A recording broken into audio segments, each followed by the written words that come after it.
a few rules to follow. Interpretation in this video conference will work very much like a regular committee meeting.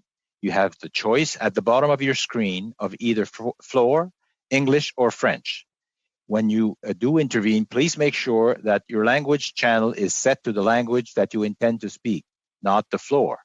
This is very important. It will reduce the number of times we need to stop because the interpretation is inaudible for our participants. It will maximize the time we spend exchanging with each other. So the witness that we have in today, any issues, you understand how that all works, Mr. Hurl, and everybody's okay with that? Mr. Brock, good? Yes. Okay. Also, before speaking, please wait until I recognize you by name. When you are ready to speak, you can click on the microphone icon to activate your mic. Et aussi, alors assurez-vous que votre micro. Make sure that your microphone is turned off when you're not speaking, and now we're ready to commence. I would like to welcome our witnesses to today's session. Ontario. Grain Farmers of Ontario, Marcus Hurl, Chair. Welcome, Mr. Hurl, to our meeting. And also from the Department of Agriculture and Agri-Food, Mark Brock, Co-Chair of the National Program Advisory Committee. Mr. Brock, welcome to our committee. And we will start with the opening statements, 7 minutes each. So, Mr. Hurl, with the Grain Farmer, you can start. Yes, thank you very much, and thank you for the committee to let me make a few remarks today. And I'm actually very happy to accept the invitation that I got to present to you today. So I do have an important message from Grain Farmers of Ontario and our farmer members that we represent. So my name is Marcus Hurl. I am the chair of Grain Farmers Ontario, and I farm just 45 minutes east of Ottawa, which is in St. Isidore. And so Grain Farmers of Ontario is Ontario's largest commodity organization, representing 28,000 grain farmers that produce grains and oilseeds. The grain business in Ontario represents roughly about 18 billion in economic output and are responsible for 75,000 jobs. I'm here today to talk to you about the impact of the COVID on Ontario grain farms and farmer members, and the need of fixing business risk management programming immediately. Farmers take pride in their job growing food and for the Canadian consumer. We grow crops that are used for animal feed, and we also grow those crops that are directly consumed into and made into bread, tofu, and ethanol. And people in this country and around the world rely on them. Farm businesses are the backbone of rural communities, which we live and operate our farm businesses in. People and businesses in rural communities rely on the economics of that the farms create. I have some data in the backgrounder for you that outlines the situation facing the terms of numbers. And I am not going to get into the numbers, but the document is a good reference. These current times of COVID are presenting risks that are bigger and more current than I have ever experienced in my farming career. The acute issues are demand on downspur on the last year's crops. The price are at the point that we cannot break even. I hear lately from some of my members that demand that we take action. So just to say, I also heard from consumers and from the public that the general public is still eating. So that means us as farmers are still relying to produce the food that they require every day. But in reality, demand is down. And that is not only on food, but also on ethanol. So giving you a few examples, restaurants, university cafeterias, and other commercial distributions of foods are closed.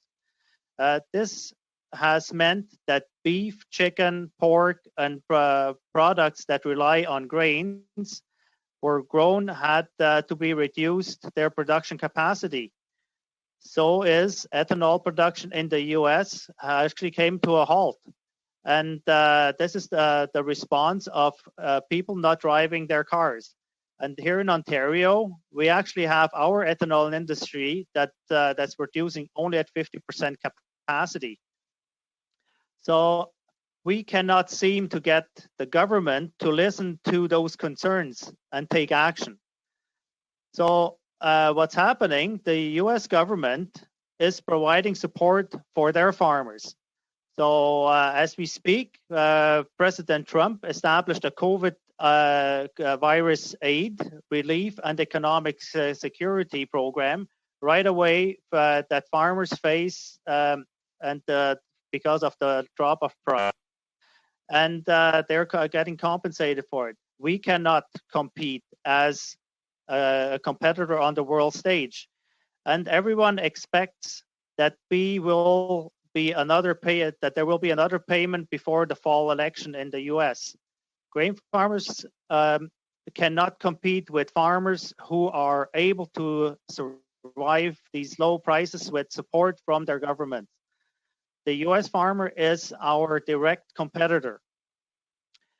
It was Prime Minister Harper's government who cut the programs. As we speak about agri-stability, that was one of the programs that were reduced back in those days. At that times, the prices were good that the farmers got for their commodities. But we knew that those times were very short-lived. And these programs only pay out whenever times are bad. And the extenses of these programs is give the farmers the security to reinvest in their businesses. Now we are in crisis. Prices of all our commodities are below the amount of money that we can spend, amount of money we have spent to grow those crops.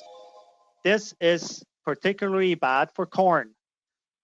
Experts are saying the recovery will be slow, no matter whether or not the economy opens back up and things get back to normal.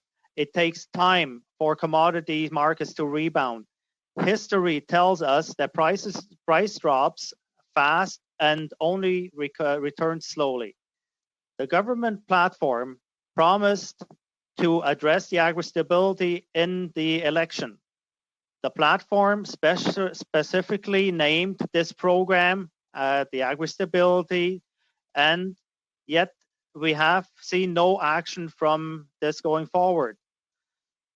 All our farm groups from across the country have talked to government, provided data, and shown the issues from COVID, and we have seen no action. For our farmer members and the organization, food security and domestic policy that provide support for farmers to survive downturns outline the return and control of partisan issues. Thank you, Mr. Hurl. Unfortunately, time is up, but you'll have a chance to answer questions. And we'll go with the Department of Agriculture and Agri-Food, Mark Brock. You've got up to 7 minutes. Go ahead, Mr. Brock. Thank you. And as the producer co-chair for the National Policy Advisory Committee, my name is Mark Brock, and I farm just outside of Hensel, Ontario, with my wife, Sandy. And we have a grain and oilseed operation that also has sheep. And I've had some extensive industry involvement, but right now I'm just kind of a farmer doing some stuff, work with BRMs on the National Program Advisory Committee. And really what that committee is I'm not sure how well informed the committee is about it, but it's made up of two individuals from every province and territory that sit and meet twice a year to discuss issues around business risk management program. So we have a lot of talk about agri-stability. We talk a lot about agri-invest, agri-insurance, and agri-recovery. But lately, a lot of time has been spent with agri-stability, highlighting some of the issues that Marcus highlighted in his presentation. And my apologies to the interpreters, because we're so busy on the farm right now. I wasn't able to prepare a statement for them to translate, so they're going to have to go kind of as I go. So my apologies for that. But I didn't want to miss an opportunity to present to the committee, because the business risk management programming is a very important component of a larger issue, I think, and I'll get to that I want to talk about. But my involvement with business risk management programs started way back in 2018, actually, when out of an FPT meeting of ministers, agricultural ministers, they decided kind of from industry pressures and different commodities groups to create an external advisory panel to really kind of blue sky ideas around business risk management programming. And that was something that happened when Lawrence McCauley was Minister of Agriculture and Agri-Food. And I was part of that process. I was one of the producers that was involved in that. There was other industry members as well. And for about 18 months, we kind of kicked around ideas and looked at some issues around business risk management, around agri-stability, and some of the issues around producers losing confidence within these programs and why enrollment was so low and other issues around that. And, I did pass on the recommendations that came out of that external advisory panel to the clerk, and hopefully you can see some of those. But I kind of want to highlight those 7 things, because what happened in the external advisory panel was that as these ideas came forward, myself and 3 other members of the external advisory panel presented to ministers at an FPT meeting in Vancouver, and I can't remember the year it was, but we provided these recommendations to them and answered any questions some of the ministers had. And I think it was out of that FPT meeting that it was really decided that the further work of this external group looking at these business risk management programs should really go to MPACT, because that was a formal process that was created through the Canadian Agricultural Partnership, and that's kind of the formal area in which provinces, territories, and the federal government had decided to look at business risk management programming. So these 7 recommendations kind of went to MPAC. And I'm just going to read the 7 that came out of the external advisory panel. And the first one was develop and evaluate risk management tools that covers gaps in the current business risk management suite of programs. And that was even to a point of looking at, how does government help assist or facilitate, options that are producer paid options, or even producer paid top up programs. Because I think, as Marcus highlighted some of the risks within the world that we operate as farmers in agriculture, we are willing to participate in some of these tools, but the tools need to be created, and there needs to be some assistance, I believe, from government to help facilitate some of those creations. Number 2 was explore approaches to address the lack of confidence in the core business risk management program, which is agri-stability, including its complexity, timeliness, and predictability challenges. And I think that's a lot of the uncertainty that we see right now within the current agricultural community, now that we're kind of in this COVID-19 world, is just the unpredictability of it, and trying to assess how do we manage our risks. And, it's hard to calculate some of those opportunities to protect risk on farms due to some of the challenges with the program design of agri-stability. 3 was just... Troisièmement, il faut s'assurer qu'il y a équité des programmes. Explore something. Number 3 is examine approaches to improve program equality.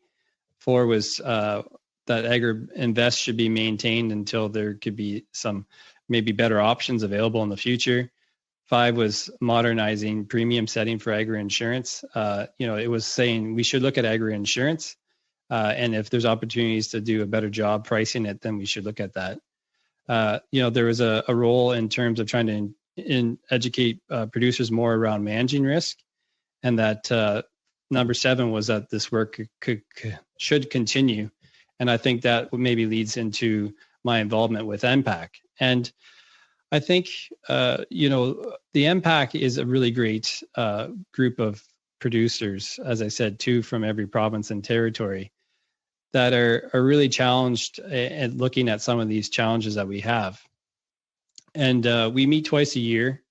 This year, our March meeting was disrupted with COVID-19, rightly so. And I think we're kind of living off the work that we did up into December. And there's a letter that we sent to ministers that happened at their FPT meeting on December, I believe, 13th of 2019.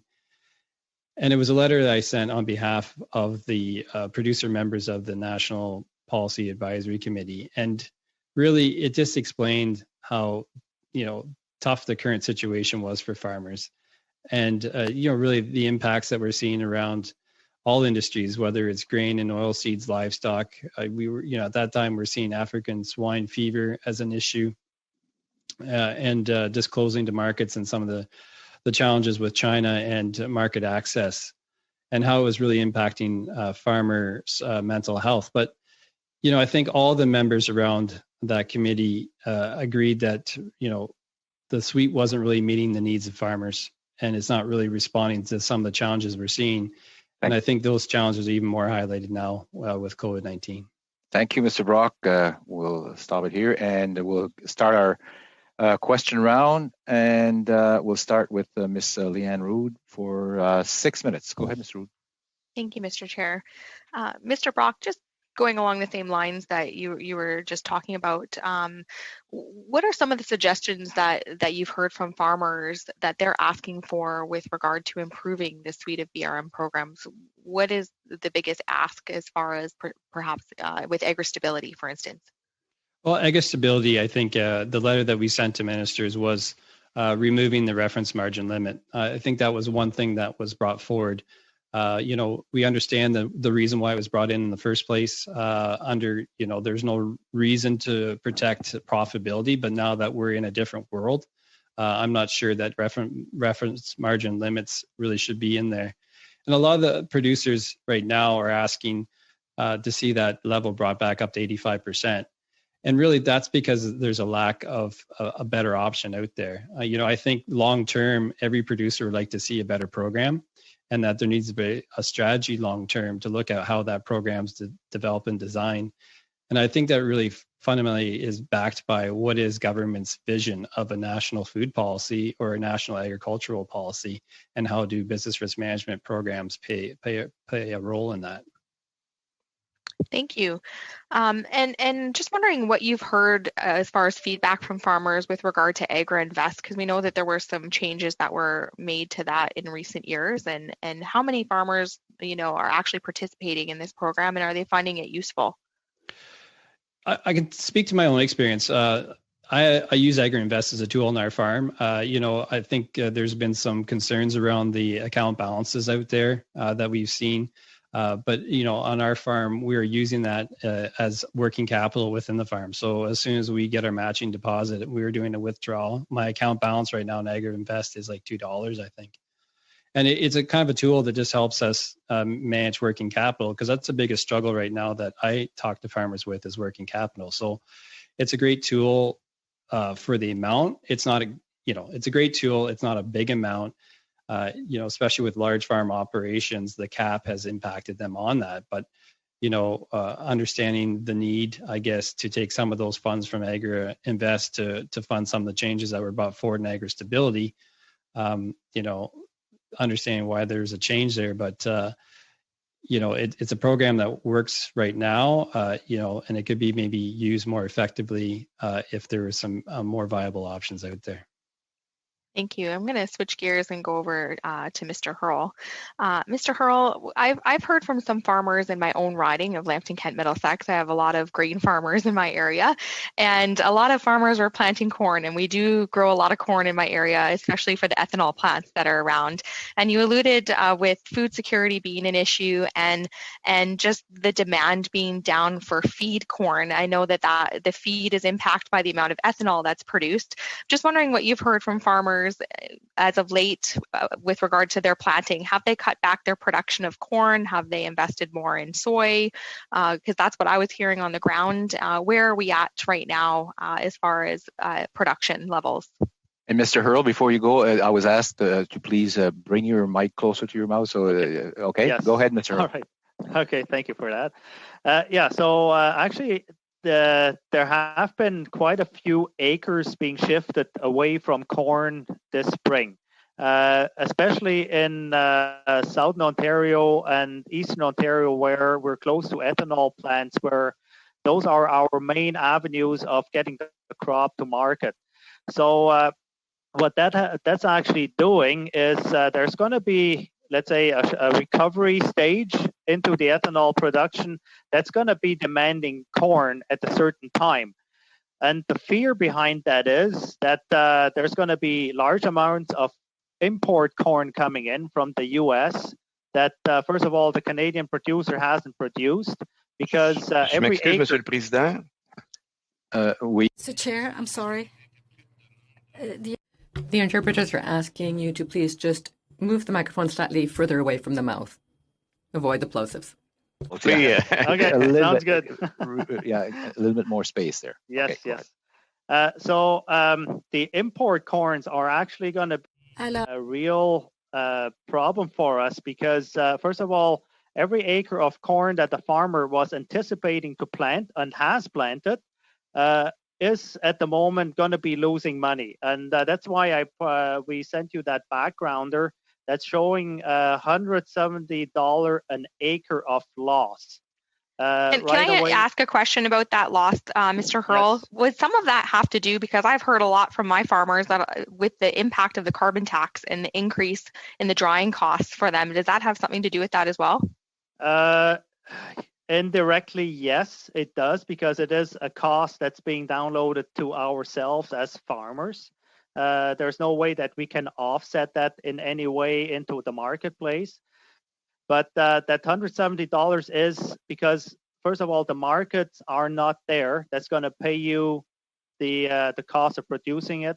Second of all, the opportunities of selling it into the marketplaces that we had established, not only domestically, but also exports, have degraded. Like around the world, there's less consumption for feed, food, and other uses for those grains. And it's not only corn, but it's also soybeans.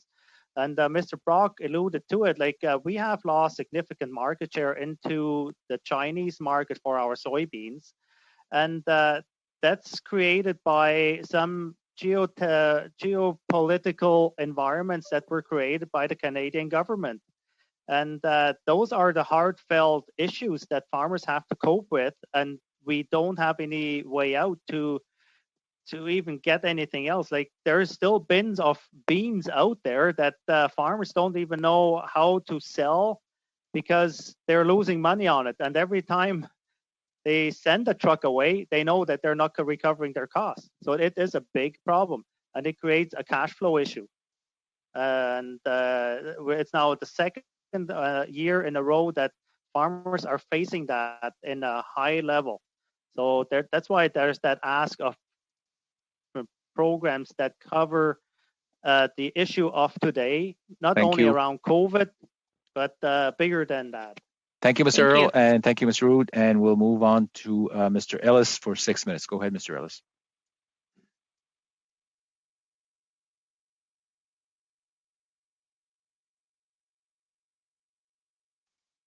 Mr. Ellis, you're still on mute, I think. Go ahead. Oh, you're on mute now. No, you're on mute now, Mr. Ellis. Try it again. There you go. Okay, thank you. Marcus, good afternoon, everybody, and glad to be here today. I just wondered on the BMR suite, are there any sections that are working for you now? Yes, the Ag Invest is a program that works, but it is underfunded. Okay, so we have to say if that program would be increased, because it creates liquidity for a business right away, and it's yearly. It's there for farmers to use. The otherwise than that, I have to say there's also the crop insurance program that works significantly well for all farmers across the country, not just for Ontario, because that program is the structure of the program itself is well designed and adapted to the environment that we live in. Okay, thank you. And Mr. Brock, you spoke about Agri-Invest also, and you mentioned about viable options. Could you elaborate on that? Well, I think as we look forward and, if we really want to do some in-depth work within the impact group and actually look at, different programs or create producer top-up, paid programs, some of that money from the producer side could come from the Agri-Invest. So, I be quite willing myself to take Agri-Invest money that I have and buy private insurance with it as well to mitigate risk. But some of those options aren't available out there due to different regulations within provinces or territories. And I think there needs to be some work there to make sure there isn't barriers, government barriers through regulatory processes that inhibit options where producers could maybe access private insurance tools and use Agri-Invest money to do that. Okay, and Marcus, I think you mentioned about 130 to 170 per acre loss in corn. What is the profit on corn in a usual year? I know last year wasn't the greatest harvest, but do you know those numbers or approximately? Well, usually you can flip that number right around. Instead of a minus, you can put it into a positive. Okay. So that's basically what it is. And has that been steady over the last, say, 5 years? Fairly steady. Let's say a good marketer can get that from the marketplace, and that's why I'm saying the crop insurance program is based on those figures as well. So it is actually quite reliable that we can bank on those numbers. Okay, and I believe in your literature you sent us, you might have said in your testimony that 86% of farm income is going to be reduced, and I think you said about 14% that wouldn't be reduced. So what is the 14%? Are they into different crops? Are they doing something right? Or are they larger farms, smaller farms? They're diversified into other commodities often enough, because when we did our survey out to our farmer members, we surveyed them not just on the grains and oilseed, but on the whole farm structure in a way. So in a way you can say, depending on the split of what they produce on their farm, it depends what their impact will be. Okay. Also on the Canadian Emergency Business Account, I just wondered if you'd want to discuss that, how many of your members have taken advantage of this, the loan of up to, I believe it was $40,000 and a $10,000 forgivable amount, which I believe you have around 30,000 members. If they all took advantage, that would be another 30 million of influx of cash flow to the farms. Yeah, so by our outreach to farmer members, we can figure roughly about 50% that have qualified for the program. In the early stage of the program, it was way less because there was a lot of confusion. There was some hesitancy, and I think some barometers didn't quite fit for the farm structures that the way that they were. And even today, it still depends on what your farm structure actually is, and that's where the problem is. We cannot say that this program is actually going to help the ones that need the support urgently. It's not going to address everybody. Mr. Brock, I just wondering, have you taken advantage of that loan or any of your fellow farmers that you know of? Yes, I've taken advantage of the loan.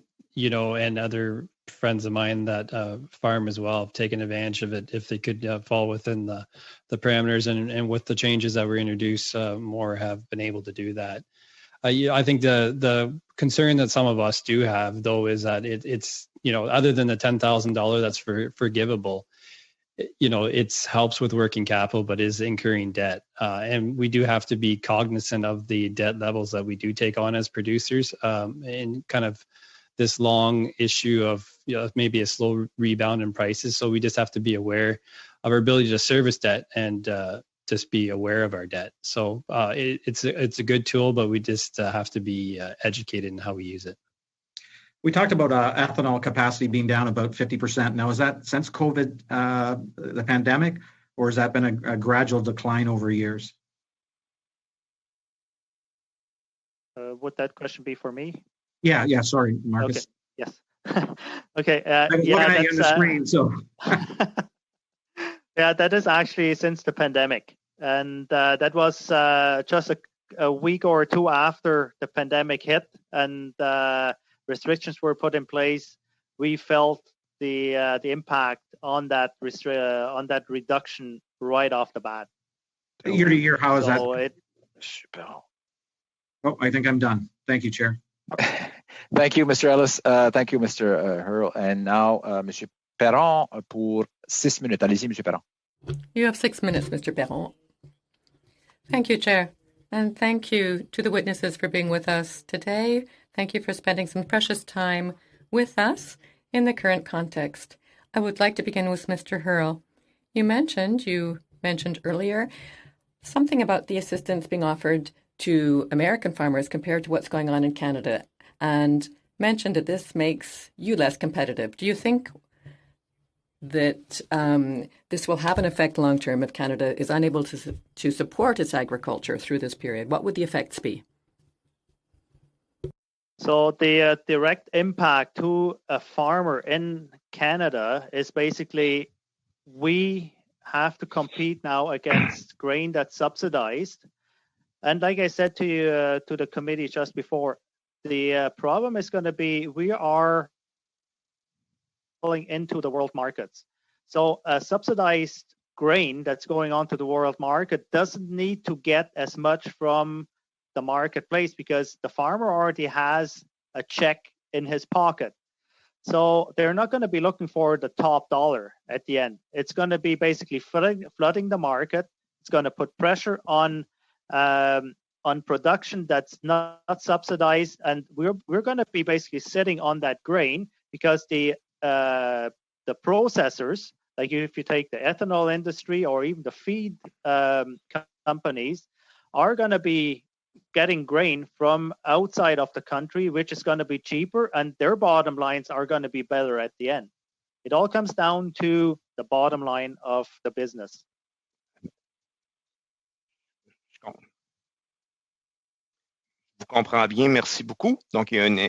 I understand that. Thank you. So it would be important to act quickly on that. I'd like to know what you think of the qualification that was added to the site that's up to help farmers, to help them better understand what type of support's available to them. Is that working for you? It helps somewhat, but a smart and good businessman out in the countryside today already knows what's working and not. So the programs that we have available at the moment from government, we know that our agri-stability program doesn't work, and that shows by the enrollment numbers that are in that program, and also the participation is not going to be increasing just because of the COVID. Vous interromps, Monsieur. Mr. Earl, can you? I'm very sorry, Mr. If you can put your mic just a little bit in the center of your mouth. Monsieur Perron, je demandais juste à Monsieur Earl. Mr. Perron, I'm just showing Mr. Earl how to do this properly. Okay, allez-y, Monsieur Perron. Go ahead, Mr. Perron. Oh, I need another 20 seconds, though, Chair, please. Mr. Earl, I understand that you're telling us that agro-stability is not working. I'd like to hear more about this. If we were to bring back the program to the level that it was before the Conservatives cut into it in 2013, meaning the 85% and taking out the reference margin, would this solve the agro-stability problem? Answer quickly, please. It will help for sure, because there's one thing I have to say. Grains and oilseeds live long, not as deep cycles, where animal productions like pork, beef live deep drops and short drops. So that's when the bringing up to 85% will actually help, because we will be able to trigger a lot quicker in that time frame. That's the simplest answer that I can give you.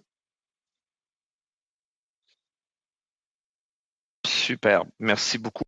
That's excellent. Thank you so much. Now, for Mr. Brock. Mr. Brock, you gave us a list of recommendations from your committee. Highly interesting. I'd like to know, have you ever thought in the committee of a support higher upstream? Right now, we're hearing of the losses that farmers are facing, and then there will be some sort of support, and there's a big time frame there. Have you ever discussed anything that would approach the European model in your committee, Mr. Brock? I think to really answer that question, I have to step back a little bit and give you a fairly political answer. And I think that would be we're really struggling with messaging from the government around cost neutrality. So when we're given this task, both in the external advisory panel and within the National Program Advisory Committee, it's always done under the premise of cost neutrality. And I think that was one of the things that we asked ministers in a letter that I sent back in December on behalf of the members of MPAC, is can we have some clarification around cost neutrality? Because what happens, we tend to paint ourselves in a box, and then we always think in that box. And unless we can have maybe a broader breadth of scope to really look at some of that stuff, we would struggle to look at European style models or other models around the world. Well, do you believe that in the United States, for example, there are any limits when it comes to this neutrality you're speaking of compared to us? No, there's no limits in the U.S. And I think it speaks to Canada. It has to have a clear, defined national agriculture and ag food policy, and business risk management programs fit in that. And I think there needs to be a broader discussion about how those assist producers and actually give us, confidence within our domestic ag food policy.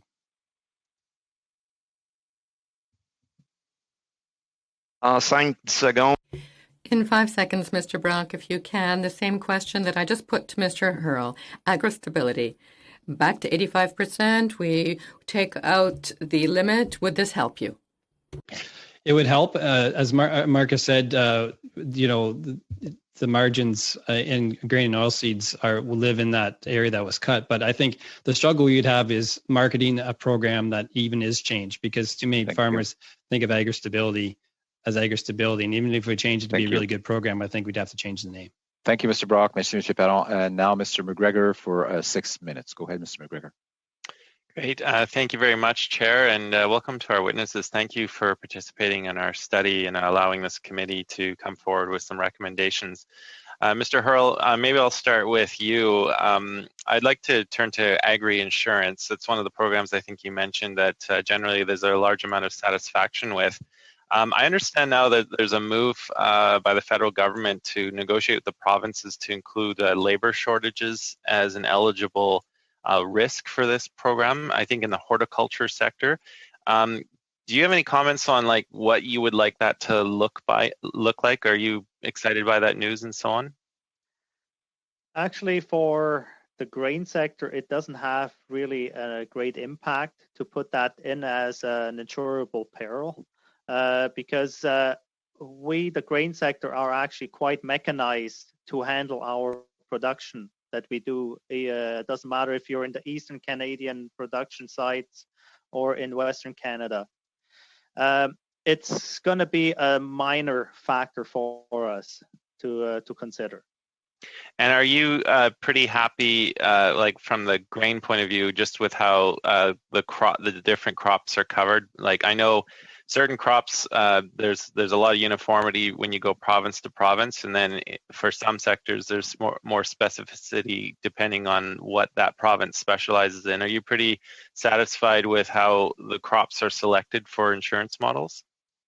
Yes, that's actually working fairly well. In Ontario, we have actually a good mechanism in place to make those changes as they come up, and those proposals go forward in appropriate manner, and they get addressed actually in a timely fashion to get them out to the farmer to be using those programs.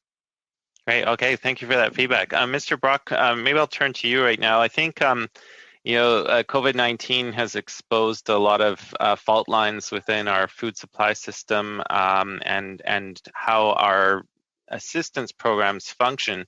I think there's been a sense that perhaps our business risk management programs may not have been the ideal vehicle to fully deal with the pandemic. What's your sense of how well the BRM programs have functioned during this pandemic? I mean, I know we've had Agri-Recovery, which has been stocked with $125 million to help some sectors. But if for the next pandemic that comes, do you have a sense that the BRM programs are well suited to deal with a crisis of this magnitude, or should Agriculture and Agri-Food Canada, in conjunction with the provinces, be looking at something else entirely to deal with something of this magnitude? Well, I think it's my hope that we don't run into this pandemic situation again and put the pressure on the business risk management programs like we've seen right now. And I think, because of this pressure and uncertainty that, we're looking as producers to them and feeling uncomfortable about them. And as I alluded to in some of the points you highlighted, I think really what has happened is that there's almost maybe a disconnect between government action and policy development and the direction they want to head with agriculture and producers. There seems to be less conversation amongst producers and government, I think, and that has led to uncertainty and a disconnect and a lack of maybe trust around these programs. And as we kind of look at ways government's been reacting to help support different sectors and different industries, and as agriculture, there's always kind of people looking at how different ones are being supported. And I just think there needs to be a lot better communication and a long-term vision and strategy for agriculture with producer and government engagement that, to be honest, isn't caught up in different election cycles. And that, as consumers, they can feel confident in that, because I think as producers, if we feel confident in the system, then consumers can feel confident in that system. So I think that's where we need to get if we run into a pandemic like this again, is that when it does happen, not only do the producers have confidence, consumers do as well, and government. Yeah, and maybe Mr. Hurl, if you have any comments on that same question, and then also if I can also just get both of your thoughts. Are you optimistic about the federal provincial meeting that's going to be coming up later this year? Do you think that the federal government and the provinces are armed with a sufficient number of concerns about the existing programs, then that we'll actually see some change really come about from this meeting? Yeah, well, so if I can maybe just start off on the outlook for the FPT meeting. It's unfortunate, first of all, that it had to be delayed from July on to, I think it is now in October. The problem that I see coming is we're going to have to get all provinces lined up to agree on the principles of getting a reform done on programming itself. And the wheels are in motion, but there seems to be some hesitation from federal government to step forward and do the initial step. I think it would be very important that the Canadian government shows leadership through this crisis, show what they are willing to offer up, and I'm nearly sure that governments, like provincial governments, will actually sign on to the programming that would be proposed, because the urgency is there. The farmers are reaching out to government levels to get action. Ontario has the Premier advocating on our behalf. I think we are getting some interaction, but it takes everybody to make it work. Thank you, Mr. Earl. The split. Thank you, Mr. Earl. Thank you, Mr. McGregor. And now we'll go to Mr. Lawrence for 5 minutes. Go ahead, Mr. Lawrence. Thank you very much, and appreciate both your time, Mr. Brock and Mr. Hurl. Some great testimony so far, and we know that we should all be out planting right now. So I appreciate that. Just want to. I think it's important to sort of look at the evolving situation. So I want to go back and compare our current situation, even pre-COVID, to 2015. So I'll start with you, Mr. Hurl. Could you describe the prices versus in 2015 and thereabouts versus what the prices were, what the prices are now? Sorry. Oh, okay. Well, so we have seen basically from a history back at that time frame. It's not only the prices that we have to be concerned about; it's also the inputs that we buy. Everything has increased on the input side. So of course we're going to have to get more from the marketplace to cover our costs.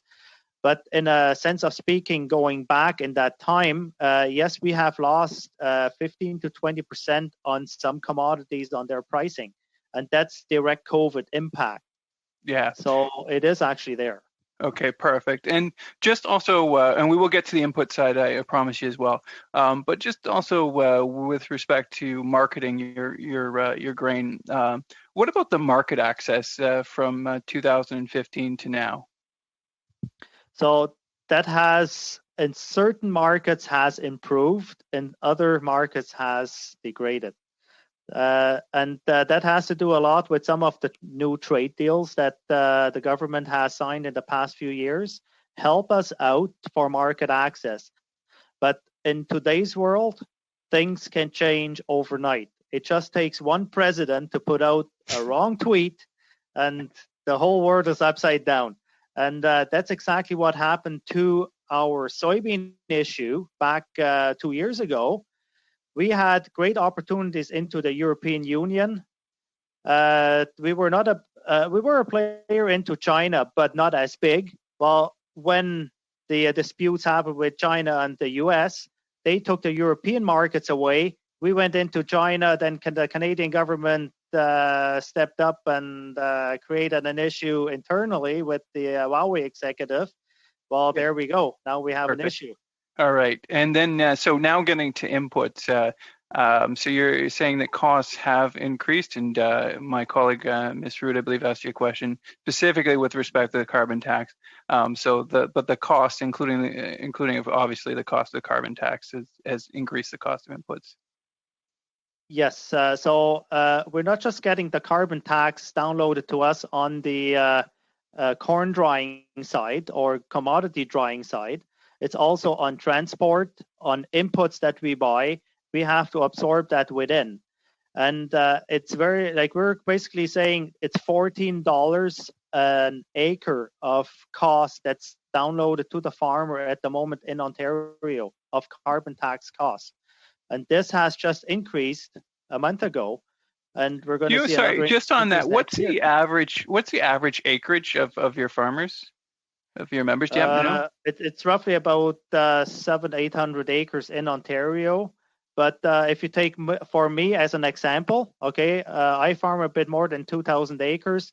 I paid $5,500 of carbon tax last year, only on corn drying. So the minister recently said that on average it was about $200 that farmers were paying, grain farmers were paying for that. What do you think about that? I don't know where she gets her figures from. But it's a very simple calculation where they went wrong. They took the whole amount of tax that was collected through the fall season, divided it by all the farms that produce grains and oilseed, but it's not all the tons that get dried, because some wheat doesn't get dried, some soybeans doesn't get dried, but corn has to be dried. So it depends what your split on the farm is of commodity you grow. Perfect. I'm just cognizant of time, so I just want to thank you very much for those great answers. So when we look at the overall picture, since 2015, prices are down, markets are maybe come see, come saw, and the inputs have gone up in price. What about the support programs? Have there been enhancements over those since 2015? No, there hasn't, because all support programs, actually agri-stability was clipped already prior to that. Then the Ag Invest was reduced as well from 1.5% to 1. So actually, there's less support programs that actually support the grain sector at the moment than before. Okay, and then if we look globally since 2015, I'm asking a little bit to speculate, but I'm sure you're at least somewhat knowledgeable with the global world. Has agriculture become less competitive or more competitive in the last 5 years? It's become more competitive on the world stage. Depending on the government or the country that's producing, puts a lot of pressure on marketplace. If you take, for instance, US, Brazil, they can actually shift production significantly into a different manner, and that we're competing on that on the world stage, and because we want to access those markets like they do. Thank you. Creates a challenge. Thank you, Mr. Hurl. Thank you, Mr. Lawrence. Now, Mr. Blois for 5 minutes and so. Thank you, Mr. Chair. I'm going to start my questions to Mr. Hurl. During your remarks, you mentioned the fact that grain farmers were losing money. Essentially, it was costing more than what they could actually get in return in the market. So am I to understand right now that farmers are literally, every time they ship product, they're losing money right now, or they've just lost margins on what their prior profit margin had been? Okay, so if you take, for instance, the crop that was produced last year, that's being often enough already, it was pre-sold into forward contracts.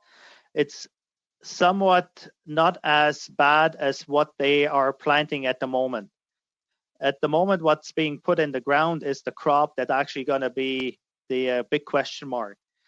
But what we have to remember, there has been contracts that were delayed, deferred, and canceled of shipments going to processors. Like an ethanol industry that is at 50% capacity cannot take 100% of its input.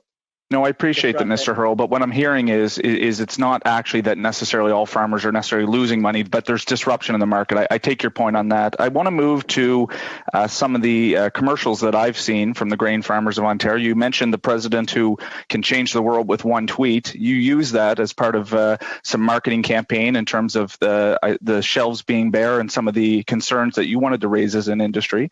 We've had other groups that have said there's disruptions, but we probably are not going to expect any shelves bare. Is that still the expectation that we're going to see shelves bare in stores across Canada right now?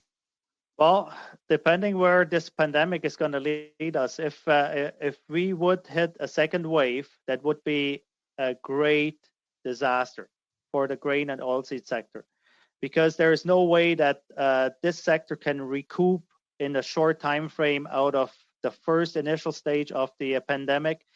The shelves are supplied to a certain degree, but all the backlog is downloaded to the farmer, and that's where the cash flow issues are created. No, I appreciate that. That's helpful. I want to just raise a point that you just talked about the geopolitical dynamic between Canada and China, and you said essentially it was, I forget exactly your exact quote with Mr. Lawrence, but somewhere along the lines that the Canadian government intervened.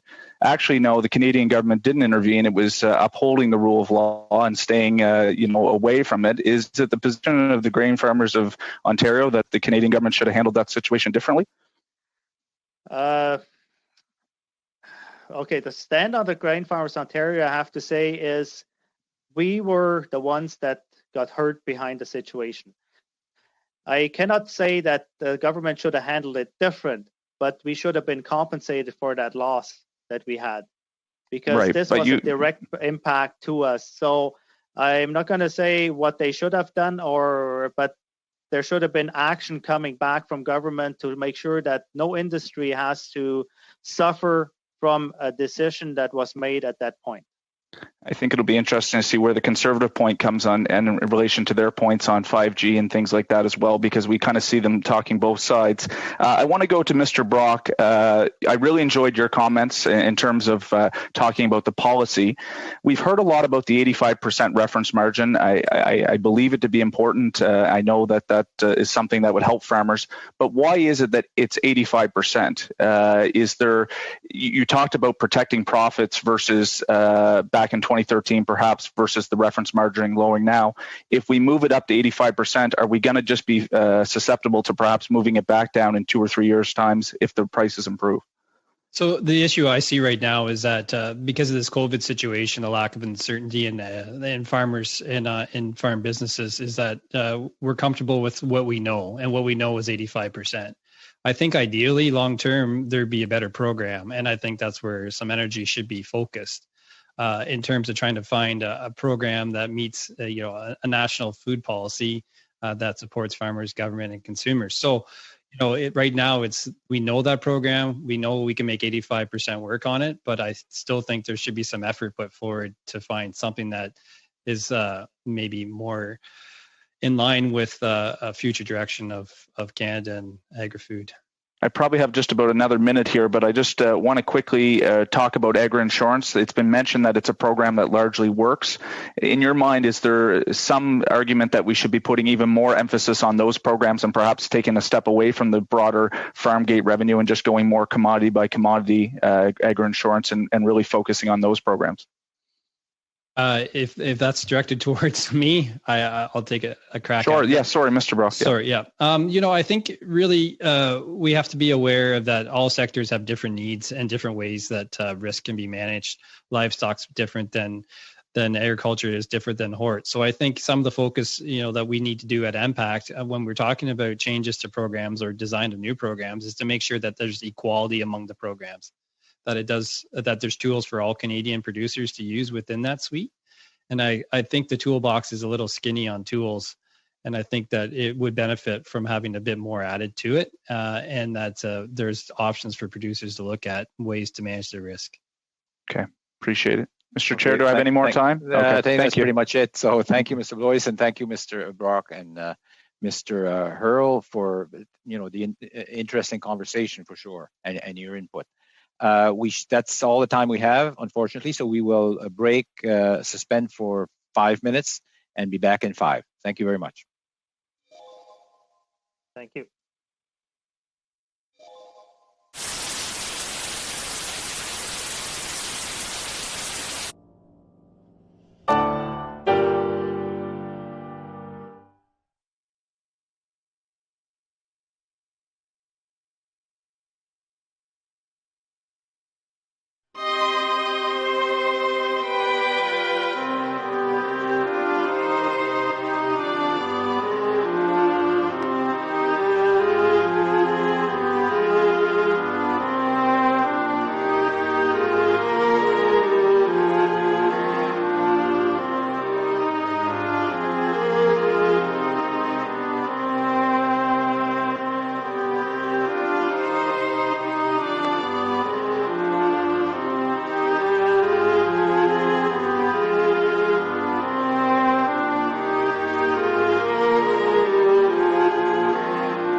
So from the Producteurs de Grains du Québec, we have with us Mr. Benoit Legault, the Chief Executive Officer.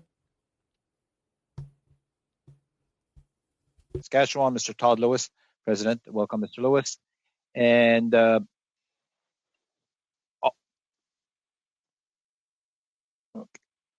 also from, as an individual, Alan Kerr, the OAC Research Chair in Agriculture Risk and Policy and Professor, Department of Food and Agricultural Resource Economics and Managing Editor, Canadian Journal of Agriculture Economics. So welcome all of you to our second hour panel. And we will start with Monsieur Legault for 7 minutes as an opening statement. Monsieur Legault, allez-y. Over to you, Mr. Legault.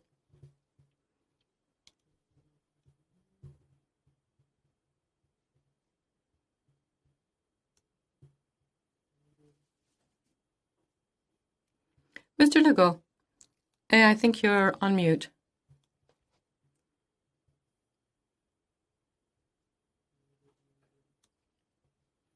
That's better. Can you hear me now? Yes. Very well then. As I was saying, I was certainly looking forward to telling you about our group and its fact that it subscribes to the overall objectives of the Canadian Agricultural Partnership with regard to expanding national and international markets, strengthening competitiveness and competitive advantages, predicting and mitigating risks, and supporting environmental resilience and sustainability, as well as increasing public confidence and stimulating the growth of value-added agro-foodstuffs. We find all these objectives very relevant And we think it would be relevant to ensure that companies be able to adapt to change, innovate, and be competitive.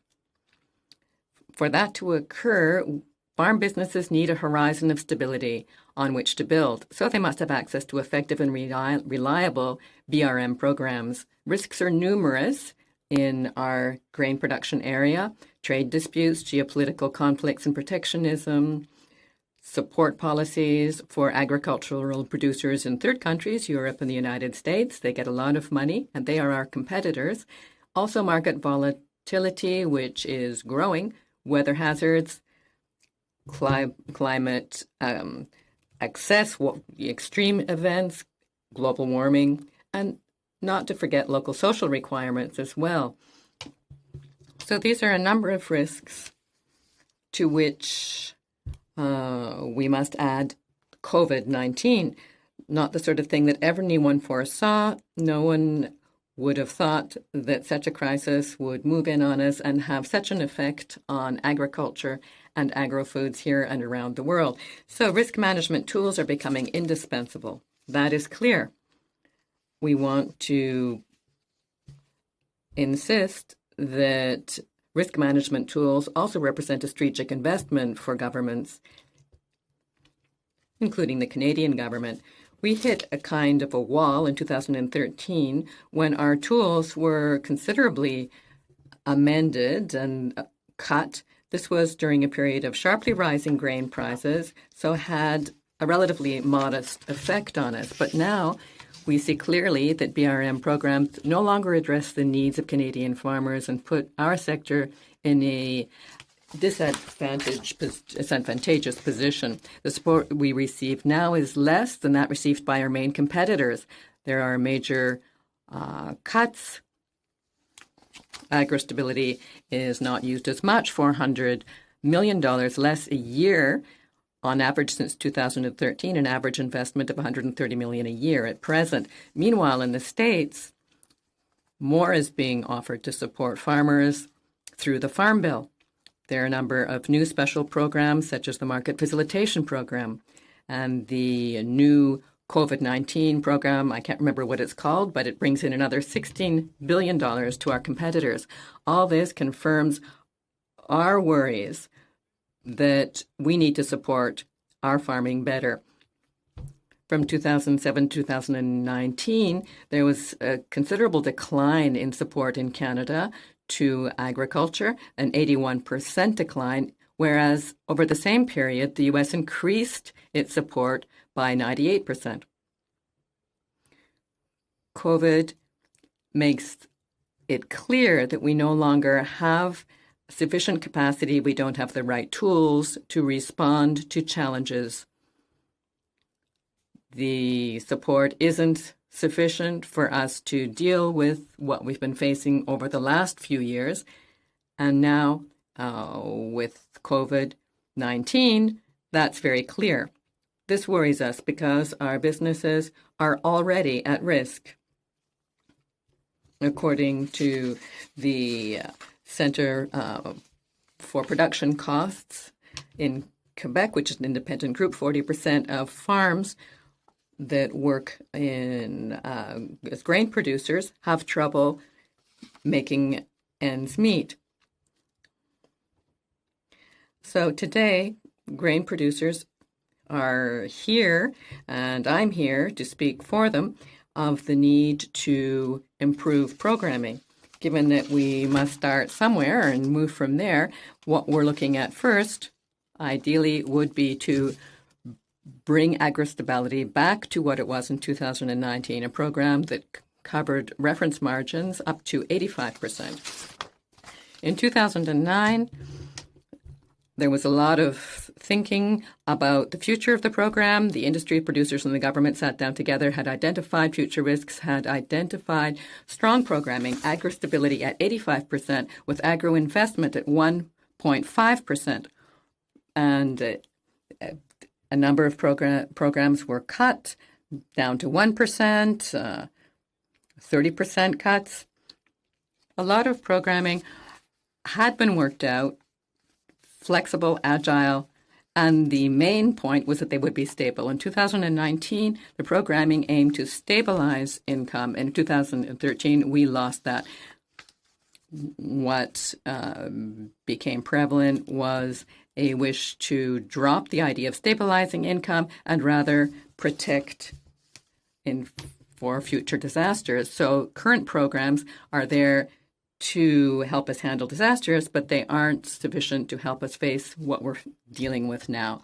So grain producers would like to ensure that we stop beating around the bush around the number of technical details, but focus instead on bringing programming back to what it was, beginning with agri-stability up to 85%.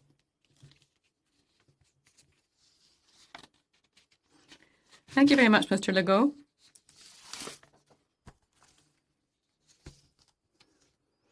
The Agriculture Producer Association of Saskatchewan, Mr. Lewis, for up to 7 minutes. Go ahead, Mr. Lewis.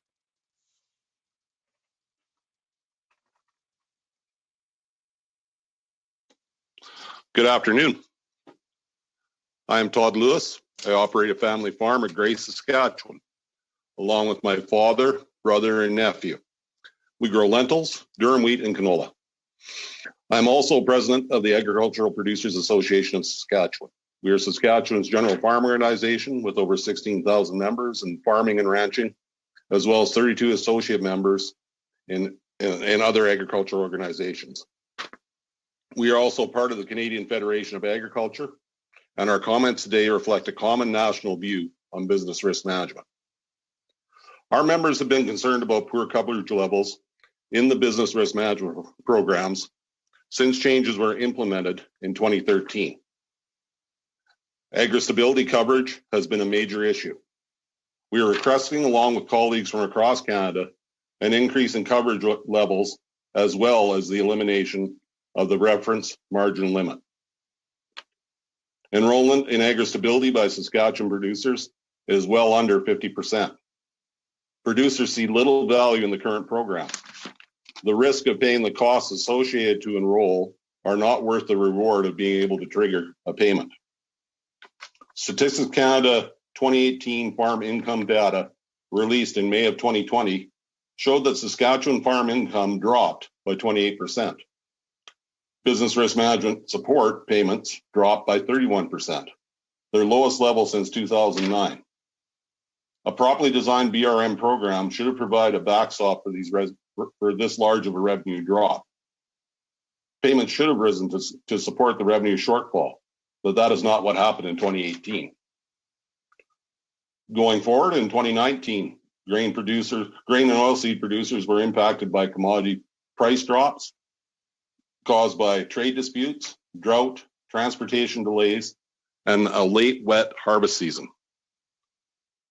In 2020, we've seen further disruptions in the supply chain due to COVID-19, which have caused serious revenue problems for livestock producers. This week's estimates show that cattle producers are losing up to $452 per head on cows, and hog producers' current prices are well below the cost of production. It is clear that the current agri-stability program will not provide enough coverage in these sectors. Many other sectors of our industry are experiencing problems as well. Besides the reduced agri-stability coverage level from 85% to 70%, another key problem is the reference margin limitation. In 2019, APAS was concerned about the impact of a trade disruption on canola prices. We did some research on a major reduction in canola pricing and the impact it would have within the agri-stability program. APAS found that even with a 35% drop from a historical average of $11 per bushel down to $7.19 per bushel, agri-stability would not kick in. In fact, we rechecked our data this week, and it would not kick in until it dropped to $6.35 a bushel. Mr. Lewis, could I interrupt here? Can you bring your mic? Can you bring your mic a little bit closer to your mouth, a little bit? Yes. Okay. You're having it. Sure. Okay. Thank you. Yeah. Okay. Try it again. Okay. Yes. In 2019, APAS was concerned about the impact of the trade disruption on canola prices. We did some research on the major reduction in canola pricing and the impact it would have within the Agri-Stability Program. APAS found that even with a 35% drop from historical average of $11 per bushel down to $7.19 per bushel, Agri-Stability would not kick in. In fact, we rechecked our data this week, and it would not kick in until it dropped to $6.35, and the producer would have lost over $200,000 in revenue. The payment at a $6.35 a bushel would be $2,800, and the check would not arrive until long after the bankruptcy auction.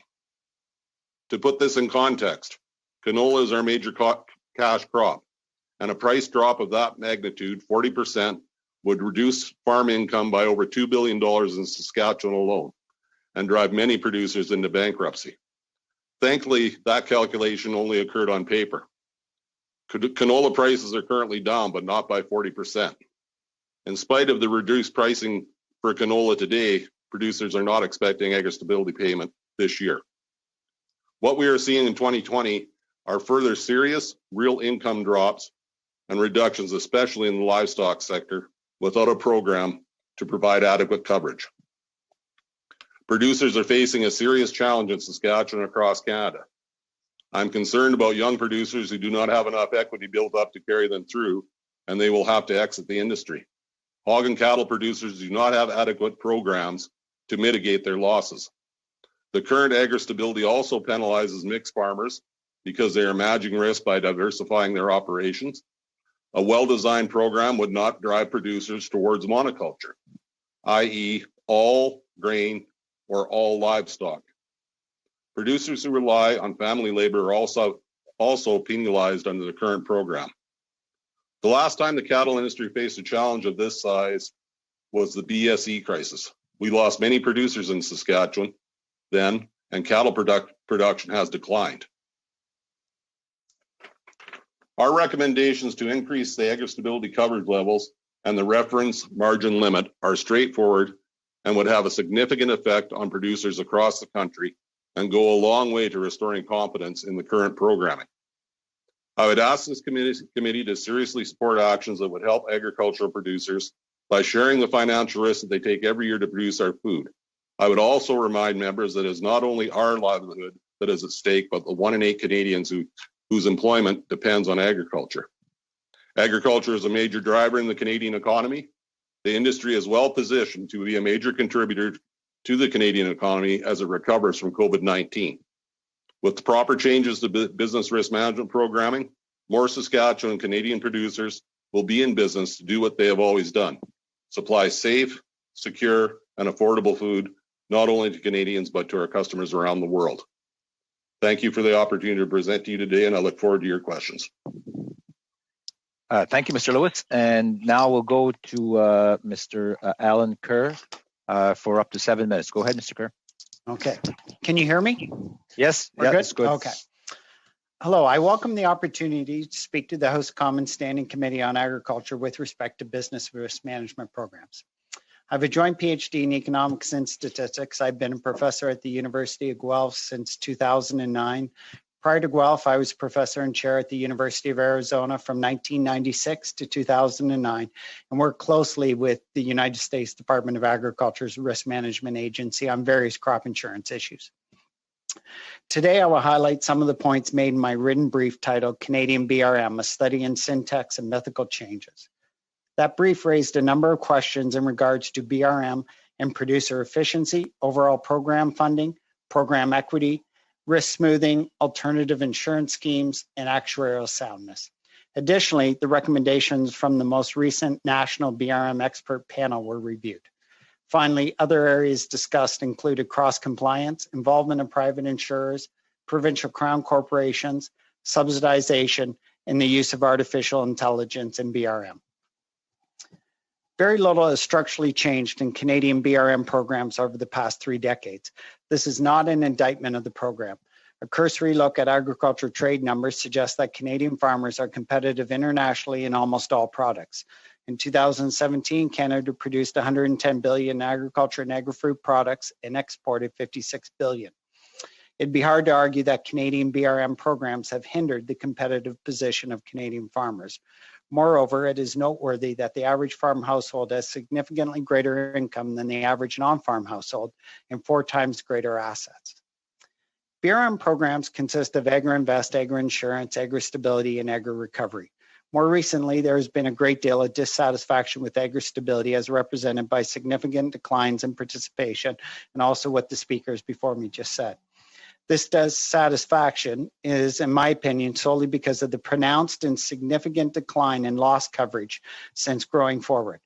I want to reiterate that while the change in Agri-Stability program parameters from 85 to 70% may seem relatively minor, they are not. Decreasing the level of coverage from 85 to 70% may in some cases reduce loss coverage for some farms upwards of 100%. Mr. Kirk, can I just interrupt? Can you bring your mic just a little bit too more close, or well in front of your mouth? Oh, maybe okay. Not Fair? too close, but I think try it again. Give it Better? a try, and I think it's good. Try it again. Yeah. Sorry about that. Agri-Stability is also relatively complex. Although more simple alternatives exist, unless coverage and therefore budget allocations are increased, I suspect that producer dissatisfaction will remain high. If BRM budgets are fixed, a decrease in coverage or subsidies in agri-insurance could fund increasing coverage in Agri-Stability. There's been some discussion of public or private coverage for shallow losses not covered by current programs. Although Agri-Invest is meant to assist farmers with these type of losses, governments could consider offering non-subsidized individual or area-level shallow loss products, but cover program administrative and operating costs. However, I would not expect farmer participation to be high, as many would continue to choose to self-insure against these shallow losses. Farmer demand for private alternatives would be even less, as coverage would be the same as the public program, but at a greater cost to farmers. Provincial Crown corporations deliver most of the BRM programs to producers. However, these entities tend to behave more like a private insurer and less like a public delivery agent. The current agri-insurance rate-setting methodology is biased in favor of provincial crown corporations collecting excessive premiums, much like a private insurer. The crown corporations have $7.5 billion in reserves, and unless there is a change to the rating methodology, I expect these reserves to grow. This level of reserve could cover the maximum ever loss multiple times over. Note, $3 billion of these funds belong to the farmers. Furthermore, despite these excessive reserves, provincial crown corporations still purchase private reinsurance. These crowns represent the only public entity across all other government agencies in the developed world that purchase private reinsurance. For example, the Farm Credit Corporation does not purchase private reinsurance. Last year, private reinsurance premiums paid by these provincial crown corporations were in excess of $100 million, of which 40% was farmer paid and 36% was federally paid. Interestingly, there exists a relatively costless federal reinsurance option available that has been, for the most part, ignored. Finally, COVID-19 and the BRM programs deserve discussion. COVID-19 can be considered a black swan event. Governments have the option to deal with these events in real time as they arise. This is almost always more efficient, as black swan events cannot be predicted as to their specific form, their timing, or the most appropriate policy response. I would suggest treading carefully and making structural BRM policy changes at this time in response to COVID-19. The last few months has been a strong testament to the resiliency and adaptability of the current Canadian agriculture and food system. Nonetheless, the pandemic has provided an avenue for rent-seeking and alternative agenda-enhancing efforts. To date, I believe the government response has been appropriately measured. I'd like to finish my talk by bringing to your attention a special issue of the Canadian Journal of Agricultural Economics dealing with COVID-19 in the Canadian agriculture and food sectors. While I recognize an academic journal is not generally suggested reading material for yourself, this particular issue is written for a popular, not academic audience by 18 of the best experts in their respective areas of research concentration. Moreover, although these articles were written approximately 2 months ago, they've been adeptly accurate so far. Issues considered include food security, farm labor, trade, the supply chain, BRM, cattle and hog markets, supply management, processors, etc. Thank you for your time and attention. Thank you, Mr. Kerr. And now we'll proceed to our question round. And to start off on this one, Monsieur Lehoux, pour 6 minutes. Allez-y, Monsieur Lehoux. Mr. Liu, you have 6 minutes. Thank you, Chair. And thank you to our guests for having joined us here this afternoon. My first question is for Mr. Legault. You mentioned the 80% drop compared to Americans in matters of support to farmers, and quite the inverse for the Americans, higher support for them. So does this have major consequences for Canadian agriculture, the support, being offered to this sector, such an important sector for us in Canada? Yes. The first aim that I had in sharing that was to illustrate where the figures are headed, 80 or 85 up or down. It was really more to underscore the fact that there's a structural tendency here in Canada to provide less support, whereas in the United States, they continue to add to the support. Thank you, Mr. Legault. That's exactly what I was interested in, the impact. So there's a good deal more support being offered on the American side of the border for farming than up here, 2 to 1. So agri-stability is a program that right now many people are wondering about, and there's a suggestion that we return to the 85% levels as quickly as possible. I certainly agree that that percentage was dropped to 70% at one point, but we need to keep in mind why that was done at the time. But the problem is that we're now 5 or 6, even 7 years down the road, and we should take into account that this percentage should be brought back to 85% as quickly as possible. Is that what you think? Yes, indeed. Our organization never did accept this cut. We never applauded it, and we made our position quite clear at the time when the change was brought in. As I suggested at that time, our pricing was high, so farmers didn't suffer much at the time. But given that we're now in a more normal market situation and not even counting the current challenges, well, it's clearer that the programming is insufficient. Unfortunately, the best idea is to have the best programming available before problems turn up.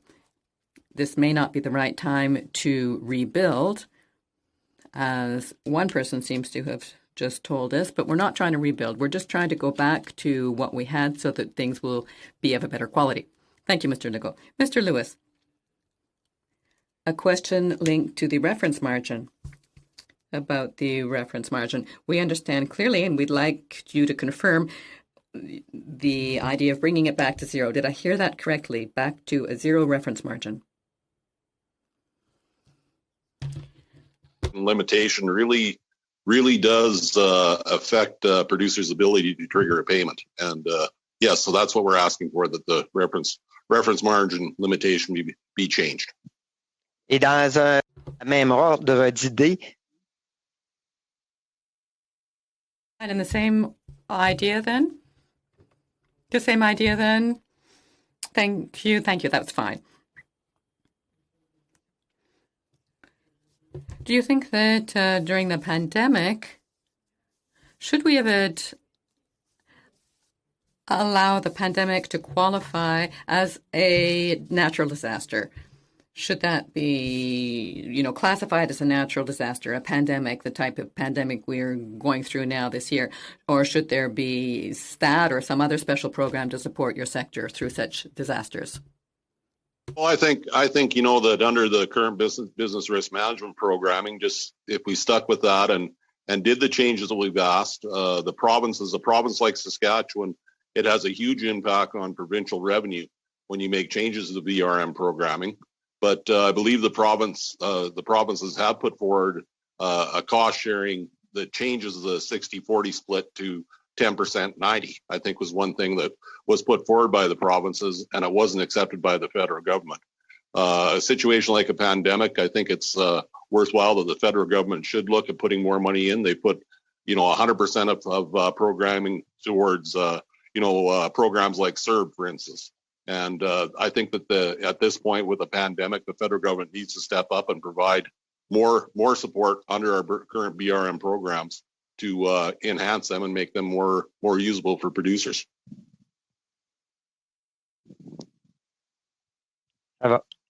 Okay, merci. Thank you very much. And about programming here in Canada compared to what's being offered in the United States or even in other countries around the world. Have I understood correctly from you that we should be shifting our programming in order to keep our sector competitive on international markets? Well, I think you know what we see with the U.S. Farm Bill. What it's done is, in Western Canada, we're on a North American market when it comes to machinery, for instance. The price of new and used machinery has been artificially supported by the payments that American farmers are getting.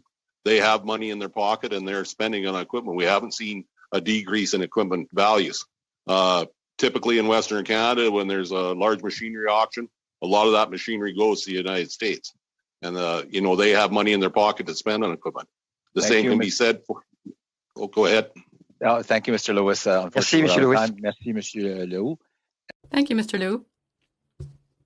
Tim Lewis for up to 6 minutes. Go ahead, Mr. Lewis. Okay, thank you, Mr. Chair, and thank you to the witnesses for being here. This is quite helpful. I'm going to address my remarks to Professor Kerr. I feel a bit kindred, I have to say. I'm down the road in Kitchener-Conestoga here from Guelph, and my son is a student at University of Guelph. So, good. I hope he's enjoying it. Well, he's upstairs. He's upstairs taking online courses like so many students. But I've made the trip plenty of times with clean laundry and extra groceries for him. Yeah. So doing my part as a dad. But it sounds like we don't even have enough time to talk about all the things making the changes that we're talking about with BRM. Given your experience, I wondered if you can tell us. You said we need to be careful with policy changes.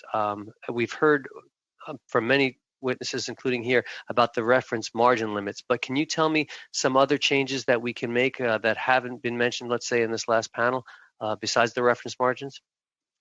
You know what? Not really in this sense. The suite of programs is good. There was a lot of satisfaction and it worked very well. But the devil is in the details of those parameters.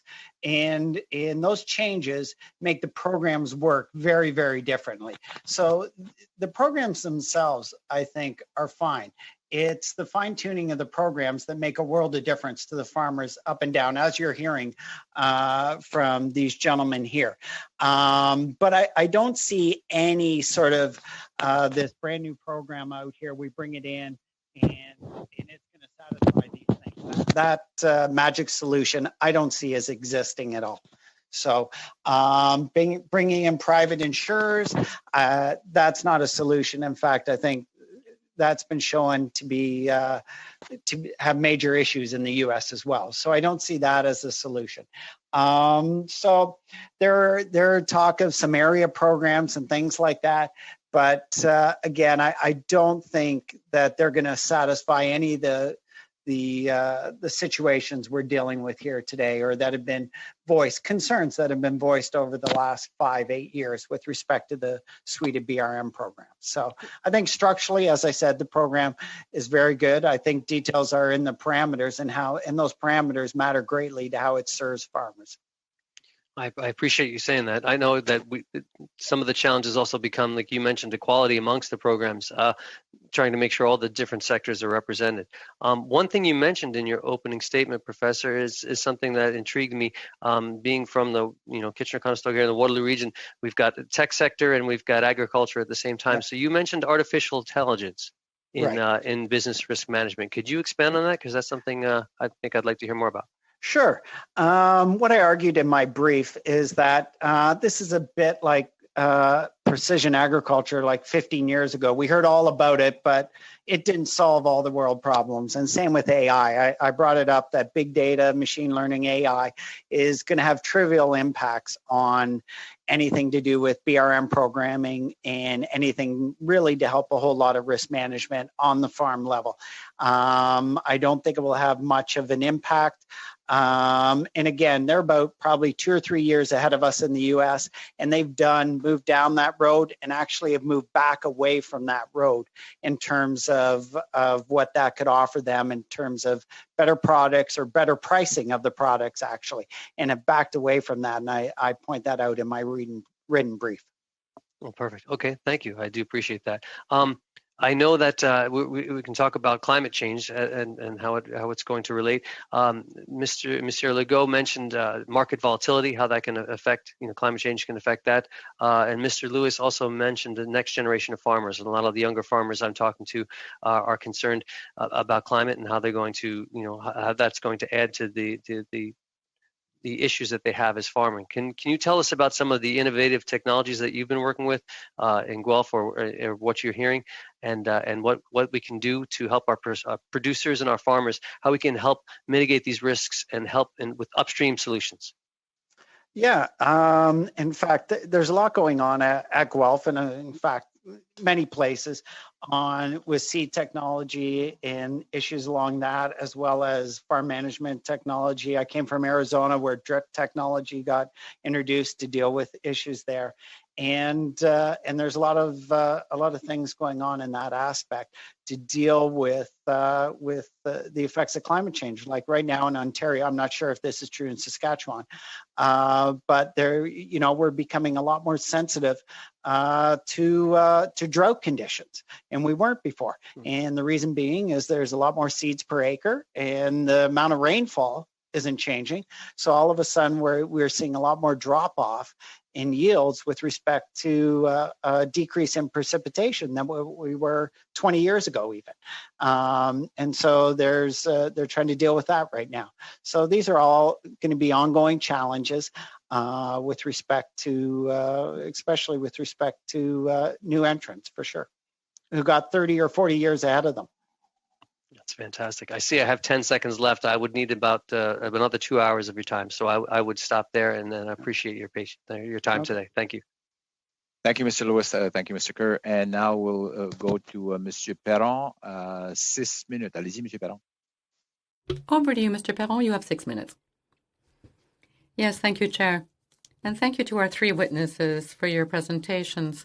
Good heavens, very clear and taught us a lot. Rather than asking each of you this question one by one, I would like you to tell me if you disagree with what I'm about to say. I think I understand, Mr. Legault, Mr. Lewis, and Mr. Kerr, that the programs, the income stabilization programs must be redone, but what counts first is to improve agri-stability by bringing it back to 85% and by withdrawing the margin. Is that correct? Oh, no one's answering. I'm going to take that as a yes. Terrific. Now I'm going to move on to Mr. Legault. I enjoyed your presentation, Mr. Legault. Your synthesis of the history of these programs. You explained that originally people were focusing on stabilizing revenue, and now we're focusing on protecting people from disasters. And as Mr. Lewis has said, disaster insurance, well, sometimes the check doesn't reach you until you're in bankruptcy. So over to you, Mr. Legault, and Mr. Lewis, you might add something. Have you ever thought of a support system that would be upstream and based somewhat on the approach used in Europe? Has your sector ever considered that approach? All right, so there are 2 streams here. First, intervening as quickly as possible when there is a problem. That's always been at issue, something we think of when we mull over the programming since I've been around. The idea being that when you face losses, you react as quickly as possible. That's an issue for agri-stability, being able to respond quickly in order to be able to offer sums quickly. You know, the agri-stability is based on income statements that come in a little later. Within Canada, often there are tools to allow for advance payments.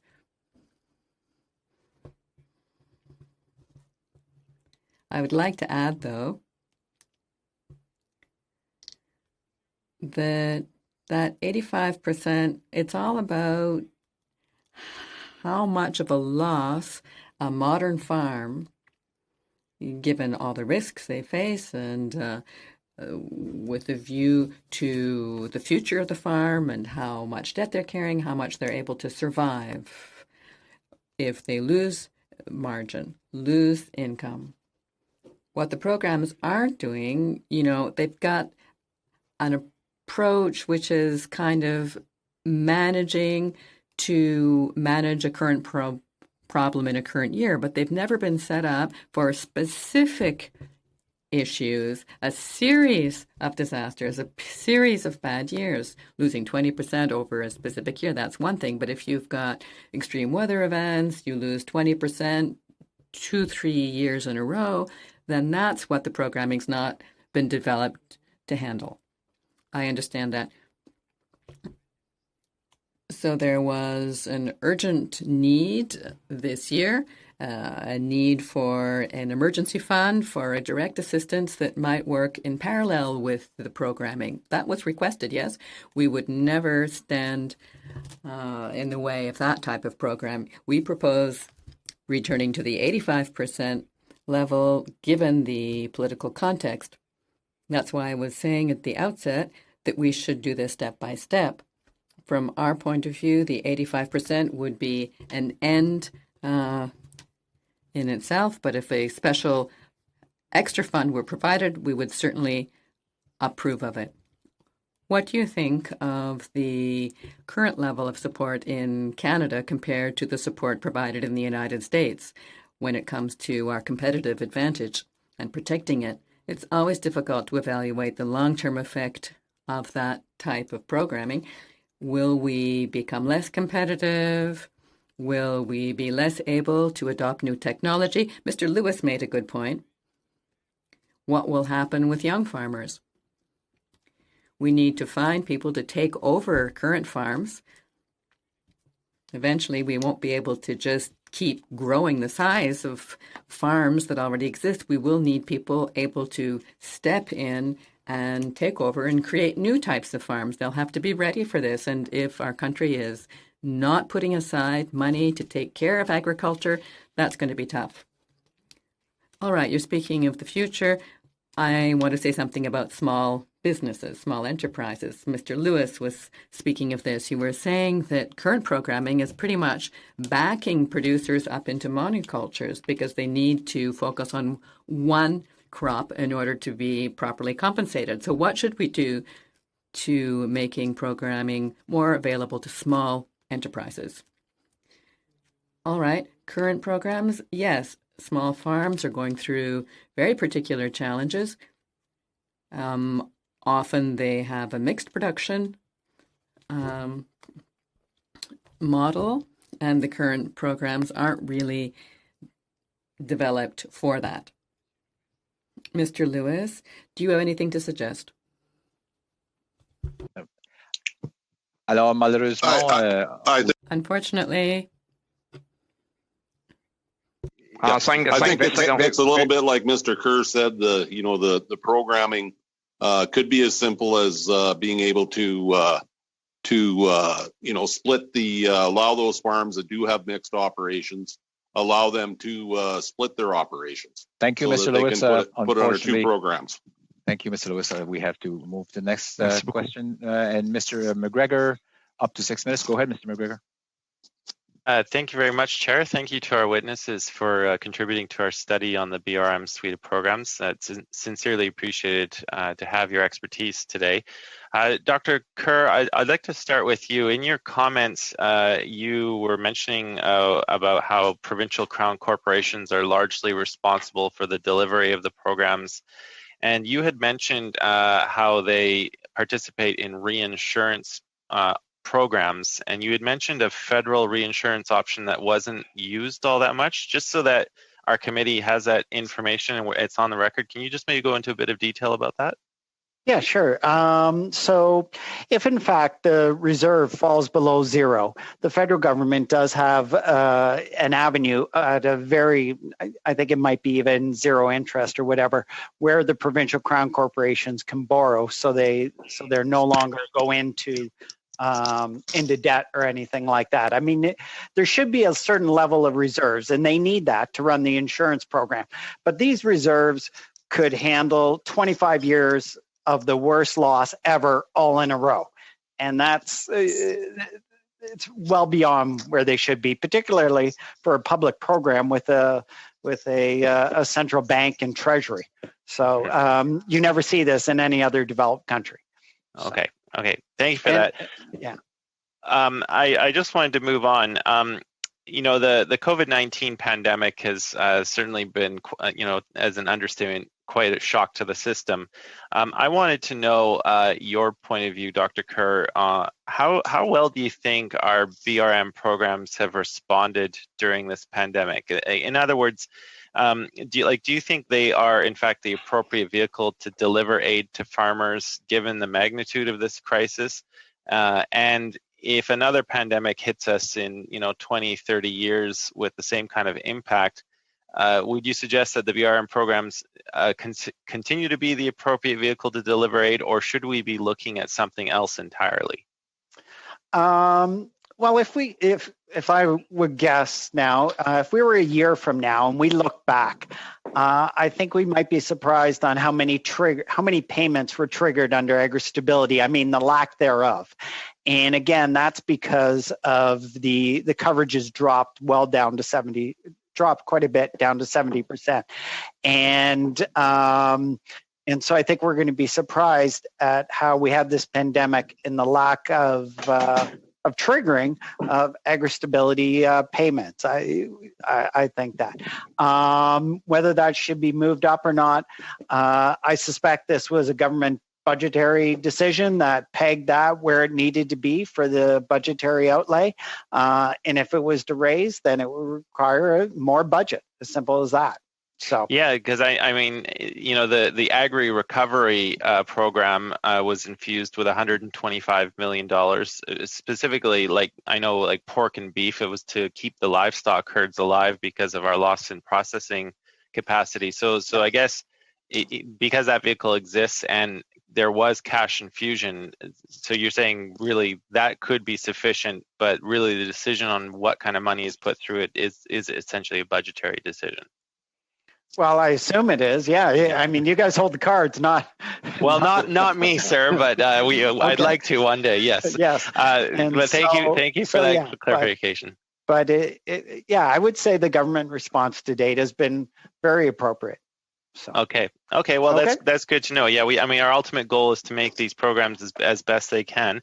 Mr. Lewis, maybe I'll turn to you now.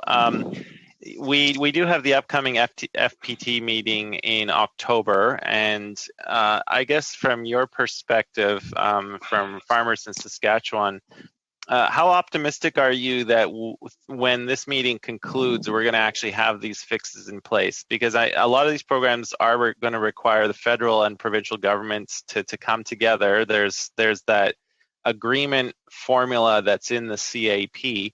Are you pretty optimistic that we're going to actually get this accomplished come October? Well, all we can do is hope. Certainly, this process has been ongoing for this is the third year or fourth year. It's very frustrating to farmers that these are programs that were under review. Suddenly now COVID has happened, and we're getting messaging from the federal government that these programs should be covering us under this situation. Well, why are they under review if they've been such great programs? Producers have watched this be really a political football between the provinces and the federal government for a number of years. And we want to see movement on it. We're not optimistic at all under the, even under the current, anything that's been tried to make changes under COVID. We've seen no back and forth at all or agreement between the provinces and federal government. So really producers, honestly aren't seeing, holding out a lot of hope that come October, we're going to see major changes, because we certainly haven't at this time, and we're going into the third and fourth year of this. And Monsieur Legault, maybe quickly from you, I just have 20 seconds left on the same question. You know, come October, are you optimistic we're going to get these changes done? Monsieur Legault, that was for you, that question.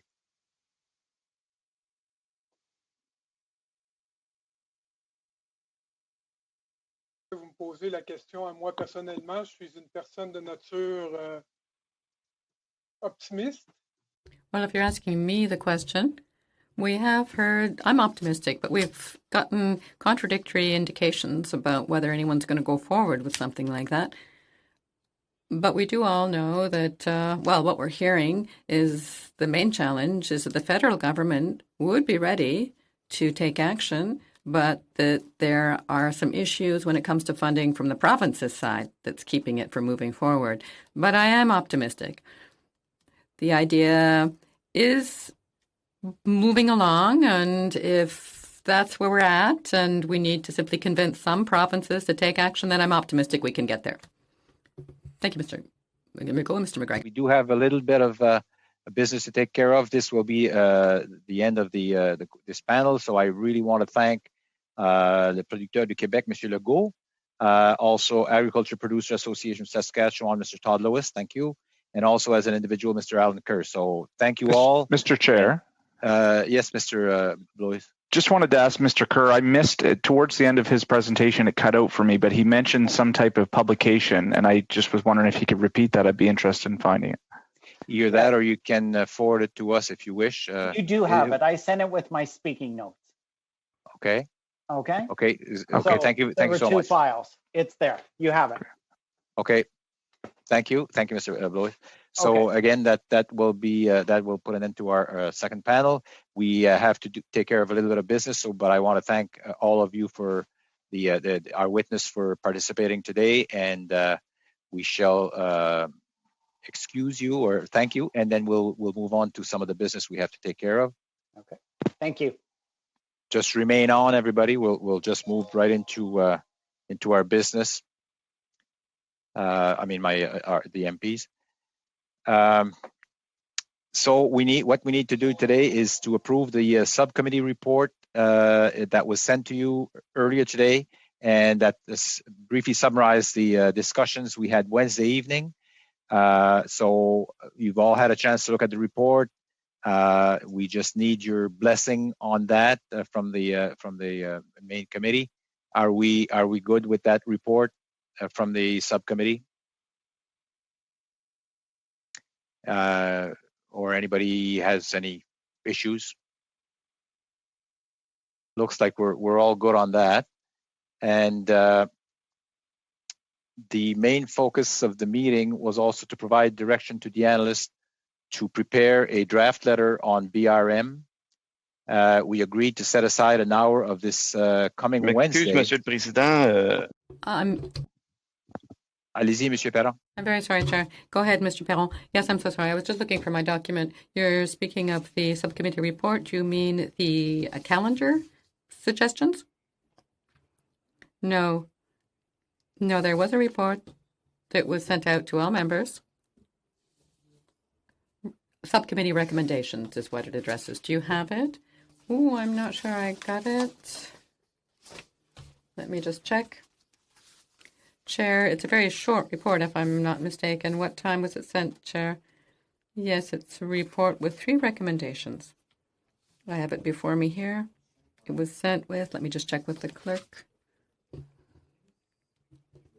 with the whole set of documents. Go ahead. Go ahead. Perhaps you can just read it. I'm really sorry. I had a few things to deal with before the committee, and sorry about it. It wasn't expected. Perhaps I can read it. Yes, quickly. Here, I'll read it in English. Met Wednesday, June 10th, to consider the business of the committee and to agree to make the following recommendation. Number 1, that in relation to the study of business risk management programs, the chair proposed a summer sitting calendar for July, August, and September for the consideration of the committee at the next regularly scheduled meeting, taking into account that meetings in July will be scheduled after July 3rd. B, that the meeting of Wednesday, June 17, 2020 will have 1 hour of scheduled witness testimony and 1 hour of committee business for the consideration of draft letter to the Minister of Agriculture and Agri-Food. And C, the letter for the Minister of Agriculture and Agri-Food be sent in carbon copy to all provincial Minister of Agriculture. So very short, that was basically C'est bien, what, je l'ai sous les yeux maintenant. Je vous remercie, Monsieur le Président. Thank you, Chair. I've got it now in front of me. I just want to make sure that we will be discussing this calendar. Vous voulez discuter? You want to discuss the report, sir? No, the calendar, the sitting calendar. When you say this will be a next regular scheduling meeting, yes, in July. Then that's when we'll be deciding, right? We'll be deciding and choosing the calendar for the summer sittings. I think that everyone received the calendar. It's pretty much, well, to start with, let's carry the report. Let's vote on it. Yep, sure, fine. I'm with you. All right. Do I have your consent, your support? If you have no further questions, the subcommittee on agenda and procedure, are we all good with this? Yes, Mr. McGregor. Mr. Sirocco, I think all is well.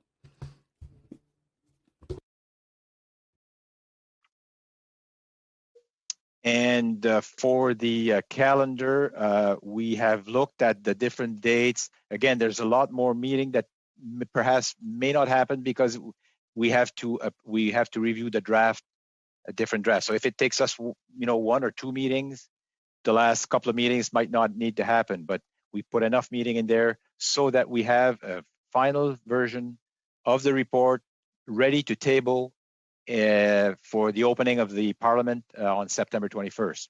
So we've looking at the calendar. That's what we come up with. And again, if we can approve it faster, it would mean less meeting. But that's basically what we had to present to the whips so that they can take care of the logistic. Okay, je vois Monsieur McGregor first. Monsieur McGregor, go ahead. Est-ce que I just see est-ce qu'on that peut discuter le calendrier ou c'est pas possible? Monsieur Perron, je veux juste passer à Monsieur McGregor. Oui, après ça, parfait. je reviens à vous. Okay, go ahead. On to Mr. McGregor, then I'm back to you. These dates are all either Wednesdays or Fridays, so can I assume that the same times that we are meeting now on Wednesdays and Fridays will be for those dates? And like that's the same goal. time in the day? Yeah, I would assume that's the goal. We don't want to get you up at 3 in the morning. Hopefully, Mr. McGregor, I know it's a bit different from across the country. Does that work with you as far as those? Yeah, the times we're currently meeting on Wednesdays and Fridays do work. I was just curious, because we may have summer events that we're starting to plug in. So the closer we get confirmation on the times of day, those dates work for me already. But just the times in the day would be. No, I think that's what we'll strive for, and again, it'll depend on the whips, and the logistic of it. But I think that's what we strive to do. Monsieur Perron. Mr. Perron. Yes. Hello. Okay. I am going to dissent, with your permission. Sometimes we get days that are a little hard to manage. So I would have really preferred to receive this first report a little earlier, to be able to comment on it more constructively. Now, I had suggested something the other day that didn't seem to meet with opposition, to the effect that we might meet every 2 weeks. And if we do that, of course, it would have been quite a while since we'd seen each other. We would be less productive. So I suggested that we go back to regular sitting much earlier, which would make us much more productive. And I would like to underscore the fact that I'm not suggesting we sit less. I would actually suggest that we sit more. I would have returned to a normal sitting calendar as of the beginning of September, the 2nd or the 9th, which would give us the 9th, 10th, 16th, 18th, 23rd, and 25th. Before that, we might take away the sittings in July, early August. So what about that option? Thank you, Mr. Perron. The problem there is that we do have to work on a few things. We need to have the analysts correct some of our recommendations and send things to translation. So it's difficult to have meeting after meeting tightly following each other, and then we need some sort of space between them. That's what this is based on. All right. Would it be possible then to perhaps change one, the 5th of August? Because from the 10th of July to the 5th of August, that's a 3-week delay. We might get rid of the one on the 5th of August, go to the 19th of August instead, and I would like us to meet on the 2nd or the 16th. Instead of that, just meet regularly as of the 9th of September, I mean, of course, so that we'll be more productive rather than meeting at 2-week intervals. Look, if I'm the only one thinking this way, I'll just back off, but I think it makes more sense. Mr. Perron, you would like to sit more? I'm trying to understand. You would like more sittings, or you just want them concentrated? I would like to concentrate them. Of course, both. I would like to concentrate them, and I would like to get back to a regular schedule earlier, so that would actually mean that we would sit more often. I don't think we'll be very productive sitting every 2 weeks. I may be wrong. Go ahead, Mr. Liu. A comment, if I may. Looking at the number of meetings in September, the 2nd and the 16th of that month, I certainly hope that we won't need them to finish the final report that the committee is going to be presenting to Parliament. I understand Mr. Perron's concern, but when I consider the last 2 meetings we've had, I'm not convinced that, wow, I mean, I certainly hope that on the 19th of August, we'll be able to agree on a final report. Otherwise, we'll be spending more time analyzing the report, the final report, before you table it than we actually spent on the report itself. Yes, that's one way of putting it. If we can handle that, we won't need those meetings. We've had so many BRM witnesses and information and briefs. We've got a pretty good idea what we can draw from them. If I may, Chair, I'd like us to keep perhaps the 2 dates in September, put them aside for new work that we could start on some other file, because there are a number of things we want to address. May I, Chair? Go ahead, Mr. Pennell. I agree with Mr. Liu.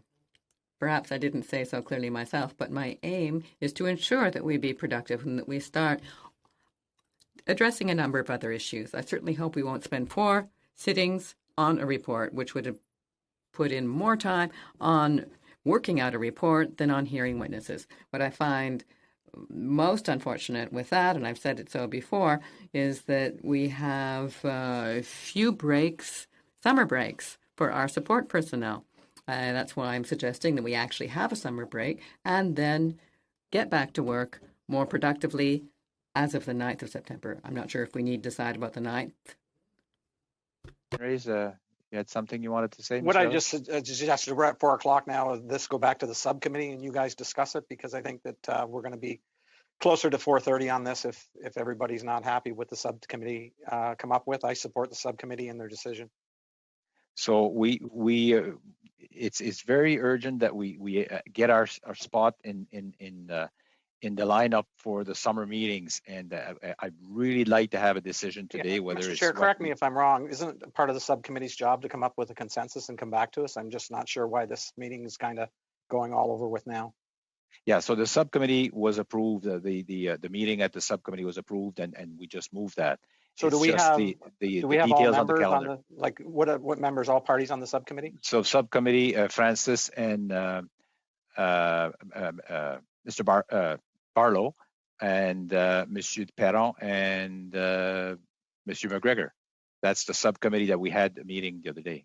And the subcommittee voted on this? Well, not specifically the calendar dates. They left it up to me to come up with a schedule. We looked, we spoke with the different whips, and that's the most accommodating one that we could come up with. So I'm bringing it up to you now. If the committee is certainly not happy with it or want to do some change, I mean, we'll open it up. But we need to have. I'd like to have some calendar to to propose for the logistic to happen. I favor the counter that you made. I'll support that. Thank you.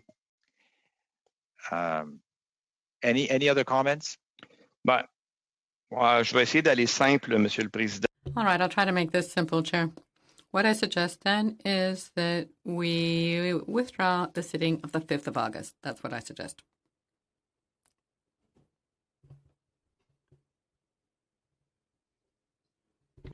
Excuse, just hang on there. Just get right. L'argumentaire étant. Okay, my argument being, as I said, Mr. Louis and I, that we don't need 4 meetings to pad a report into shape. It's due in September, so that at least will give us more of a break in the summer. If we cut the 5th, we see each other on the 10th and the 2nd. The 10th of August, all right. So we're simply putting off the meeting. We drop the 5th, and we'll handle it on the 19th, yes. Yeah, as suggested. Okay. So no 5th, and, we can add one back if we need to at the end of September. Yes, I think that might lead to consensus. Does everyone agree to this? So we're just dropping the sitting of the 5th of August. Mr. Liu? Chair, I don't really agree to dropping any sittings because we have so much trouble actually meeting at all. So I maintain that we need to keep them all. I certainly understand Mr. Bell's concern and for the staff and so on, but these dates you have looked them over and it seems that the staff is ready to support us. It looks like we'll be able to find the personnel to back us up for a meeting. Very good. I want to keep as many meetings as possible on the roster for communication because we have so many issues that we need to handle. May I, Chair? Go ahead, Mr. Bell. Allow me to remind my colleague, Mr. Liu, that I'm suggesting that we return to a regular schedule in September on the 2nd, 2 weeks before the House sits. So I'm actually suggesting that we bring in 3 or 4 more meetings. So I think we pretty much agree on the number of meetings we need. Yes, all right. If it suits everyone, Chair, I have no issue with that. I just want to make sure that we're not losing any sitting time so that we don't wind up in September to be told that we haven't enough time and that we can't sit twice a week. That's what I'm trying to avoid. Yes, clearly, if we drop a meeting that makes it more necessary to work a little harder down the road. I'm not sure how many meetings we'll need to carry the report. So I've got 2 options. We stick with what we have, or we drop the 5th of August and we move the entire calendar further off into September.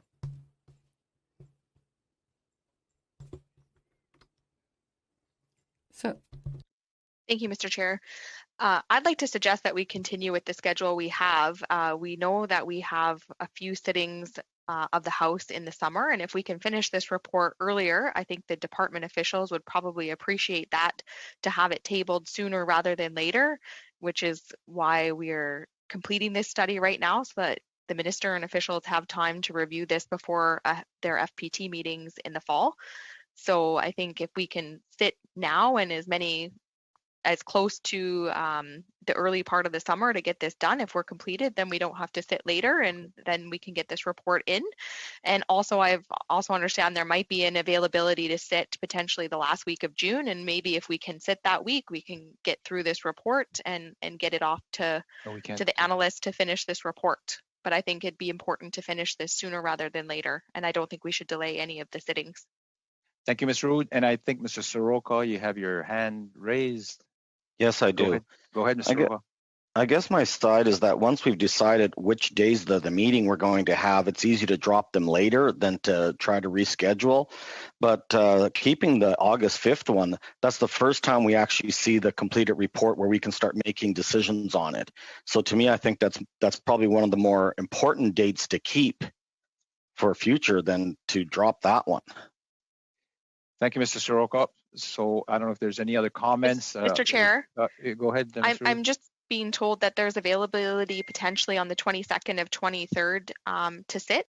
Perhaps we could inquire that, and that might move it up and give the analysts extra time to get this prepared so we can finish this off before July. Oh, yeah.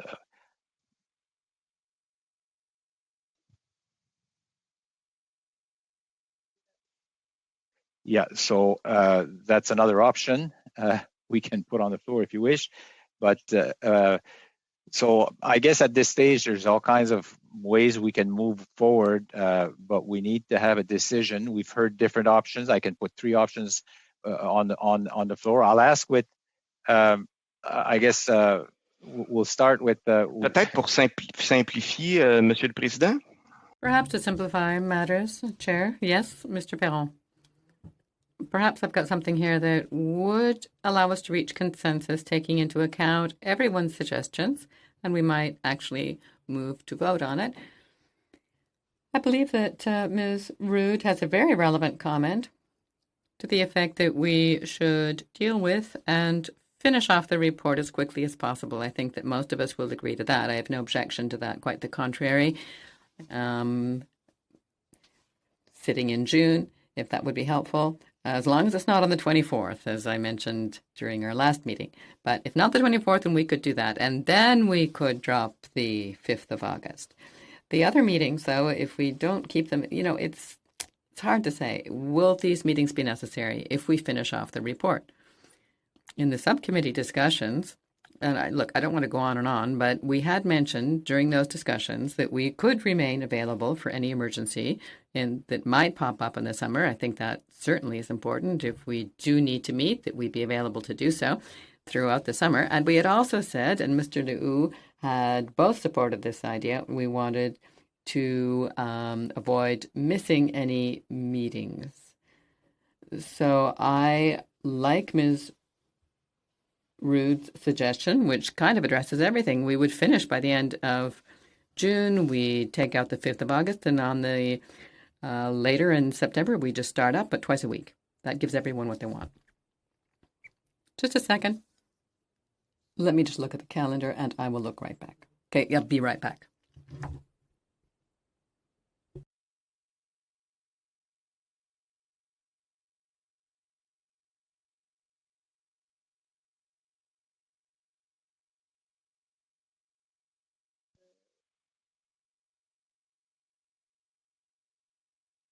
So that is a possibility. If we book those dates, we could potentially sit June 22nd, 23rd.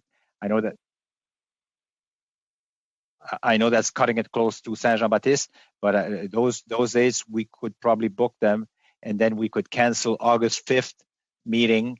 But we would still have to sit one meeting in July, I think, to complete the 6 BRM meetings that we have in our motion to study BRM. 2 meetings in July.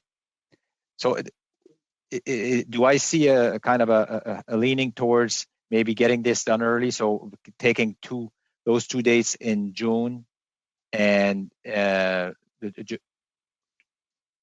Chair? 2 days. Yes, 2 days in June, 22nd, 23rd. One or the other. I guess it's just one or the other, which would cut the August 5th meeting, and I guess buy us more time if we need to at the end. Chair, I think like today we are 3rd meeting on the RM study, and meaning we need at least 3 more. So if we get 2 done next week, that's really only going to leave 1 more that we have to do during the week of the 22nd, and I think that satisfies the motion for this study. Yeah, so that would be 1.5 next week because we do have an hour taken, but yeah, you're right. So that would need. But if I can get the kind of are we good to try and get this as much as we can in June, the 22nd or the 23rd? And then add 1 more in July, and then cut August 5th, and but cut August 5th, and cut August 5th. Yeah, is that where everybody wants to? Is there any issues with meeting a bit more heavy towards the end of June? One more meeting in June, and then cutting the August one. Is that okay? I don't see any opposed, so I think that's what we'll do. Mr. Chair? Okay. Go ahead, Ms. Rood. perhaps if we finish it in July, maybe we only need to have the August 5th so that the report is completed, and then we don't have to have the 19th, and it could be perhaps tabled in August at one of the sittings of the House?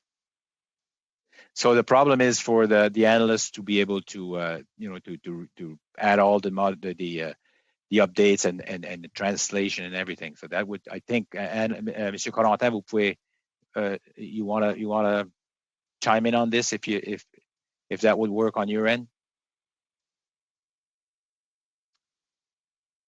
Allez-y, Monsieur Corentin. Go ahead.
We move July 10th meeting. Pardon, Monsieur le Président. Allez-y. If I may, Chair. Yes, go ahead. Clerk, please go ahead. What I understood from Ms. Rood's position, excuse me, I'll just put myself on French. Yes, so we're adding a meeting on the 23rd of June.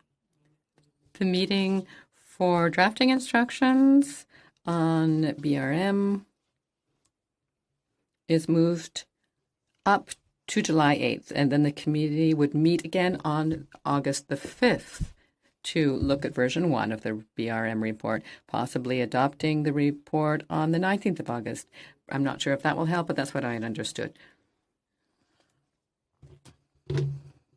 So you're right, June 23rd, BRM, and then on July 8th, drafting instructions, and then August 5th, version 1, and August 19th, version 2, if needed. And then that, as needed, we would meet, but hopefully we'd be done by then. But if we need to, we'd meet back again on September 2nd and September 16th. But that's essentially how it would work. Is that good, Ms. Rood? Monsieur le Président, est-ce que je peux me permettre? Chair, with your permission. Yes, go ahead. Excellent. Look, it seems very complex. My aim was to get through the report quickly, to have a slightly longer break over the summer period, and then to become very productive in the fall. And the last proposal that you've just suggested, I have no problem with the 23rd of June, but we might as well keep what we already have. The calendar that everyone seems to be in agreement with pretty much anyway. It certainly looks like people don't want to drop the 5th of August. So, okay, fine. Let's just stick with the original proposed calendar and let's not worry about adding anything on the 23rd of June. I was just looking for something that would be as helpful as possible for everyone, but that doesn't seem very easy to do. Indeed. 23rd, and we just, bring the meetings closer together, and at the end of the day, effectively finish this earlier. How many are in favor of doing that, as was proposed? If we start voting, Chair, perhaps we should vote in the order in which the proposals have been made. So the first one to withdraw the 25th of August and add the 23rd of June. So to Mr. Perron's point, who wants to remove the meeting August 5th? How many want to remove that meeting and push everything further back? Can I see Mr. Chair, can I comment for a moment, please? Go ahead, Ms. Rood. Mr. Perron, if we move it up and have June 22nd meeting and we omit the 10th, we have almost a whole month of a break until August 5th, which is enough time for the analysts to do their work. So it makes sense to do it this way, so we have a more fulsome break and give the analysts the time that they need, and then we can come back to the report.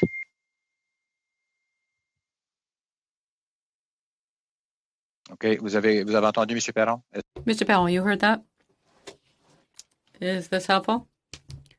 I would like to hear what everyone else thinks. I don't want to be the only one stirring the pot here. Go ahead. I think we've been around a couple of times, but if anybody else has another suggestion, let's hear it. So let's again. Monsieur Perron, j'ai pas compris. Est-ce que? No, that's all right. It's all right. I didn't understand you. Well, look, my original idea was to have a longer break in the summer for the staff and all that sort of stuff. But is there somewhere in what we're moving here, my original, what I originally moved, my idea of picking up more quickly in this fall, what about that? I haven't heard any comments about that aspect, which leaves things open, of course. I understand that my colleagues want to ensure that we meet at least once a week throughout the summer and don't want us to be in a position to work more tightly in the fall in order to be more productive. If I'm the only one who thinks of things this way, that's fine with me. Well, look, I think the fact that we meet in June is Was there, again, I'm not really impartial one way or the other, but if we're adding a meeting on June 23rd, could we perhaps just move August 5th and then that just be the trade-off? We add June 23rd and then that way we're still able to do our work. Mr. Perron's suggestion about trying to support the staff and ensure that they have the time to do their work, is that possible? Yeah, that would be possible. Est-ce que vous seriez satisfait avec ça, monsieur? Would that work for you, Mr. Perron, if we sit on the 23rd?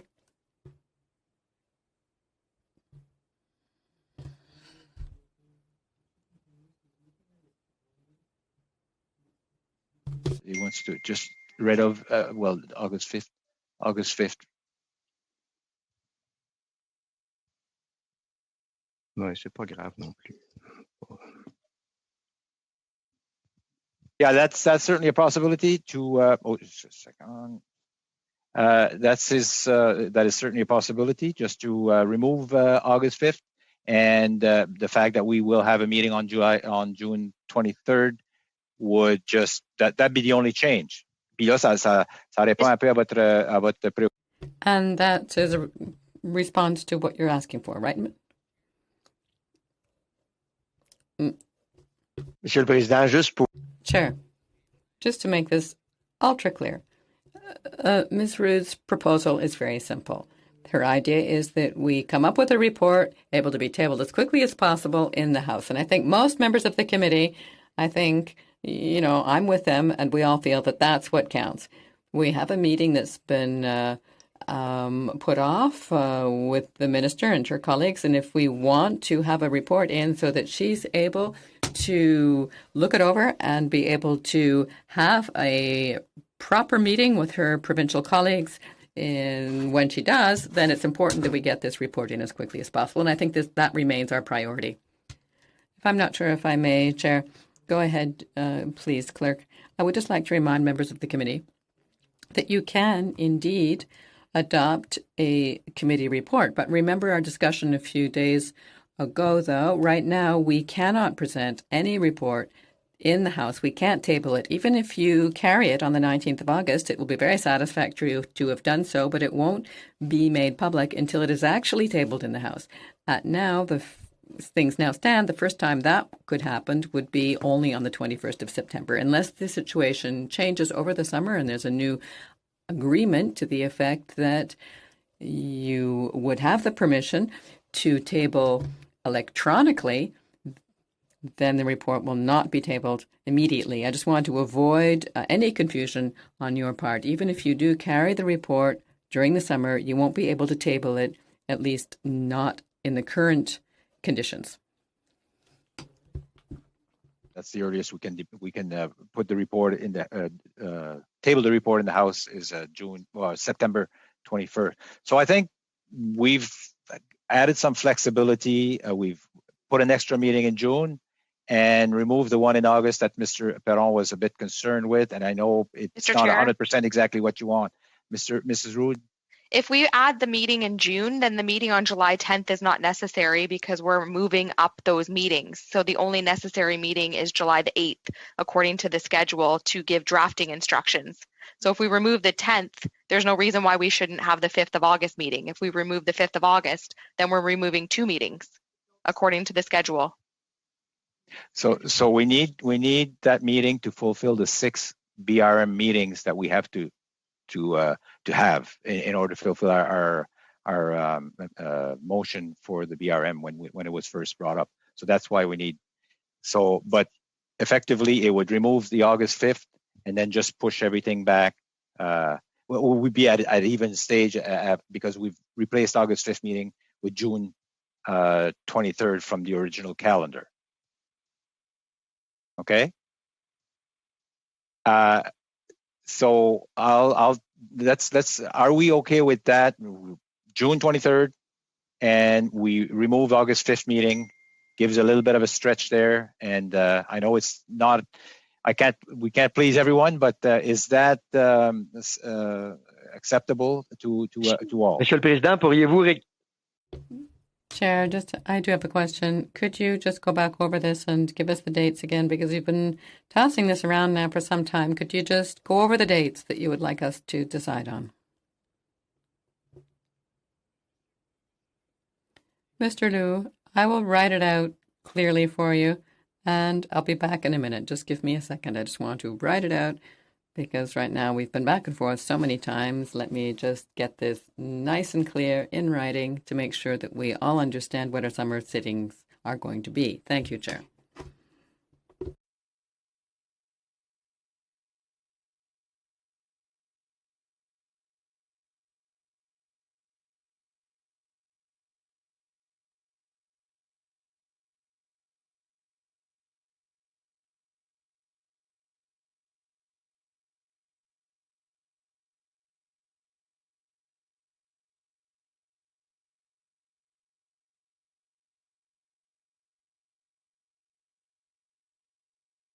Okay, I'm back, and this is what it should look like.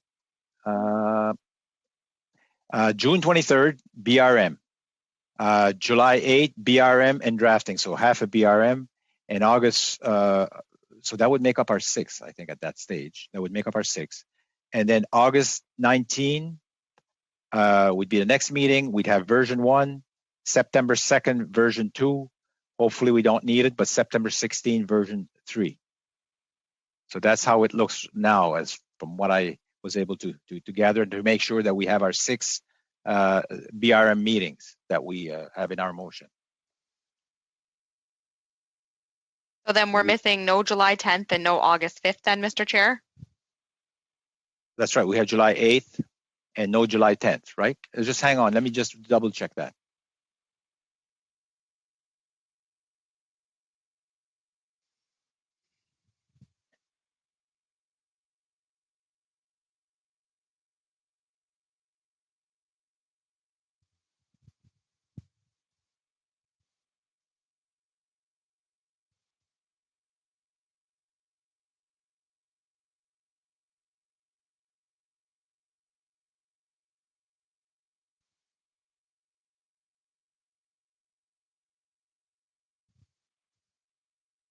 Yeah, Ms. Rude, I think that the reason why we skipped July 10th is because that wouldn't give enough time for the analysts to come up with version 1. So, okay. Everybody got this. I'll forward it to you, in a clean draft, and but I think that would work, and it will, I think, accommodate some of the concerns from different members. Can we live with that? I see no one raising their hands, so this is what we're going to go with. And again, if we have to, we'll change. But I think at least it secures our place with the whips to make sure that we have the logistic there and we can get those meetings done. Okay, so that is all I have. I don't know if there's anything else you want to talk about, but I think it's Friday evening, and we can call it a day. So I want to thank every one of you, and we'll see you all next week. Thanks. Motion adjourned. Thank you, Au revoir, Chair. merci. Goodbye. Au revoir. Au revoir tout le monde. Au revoir.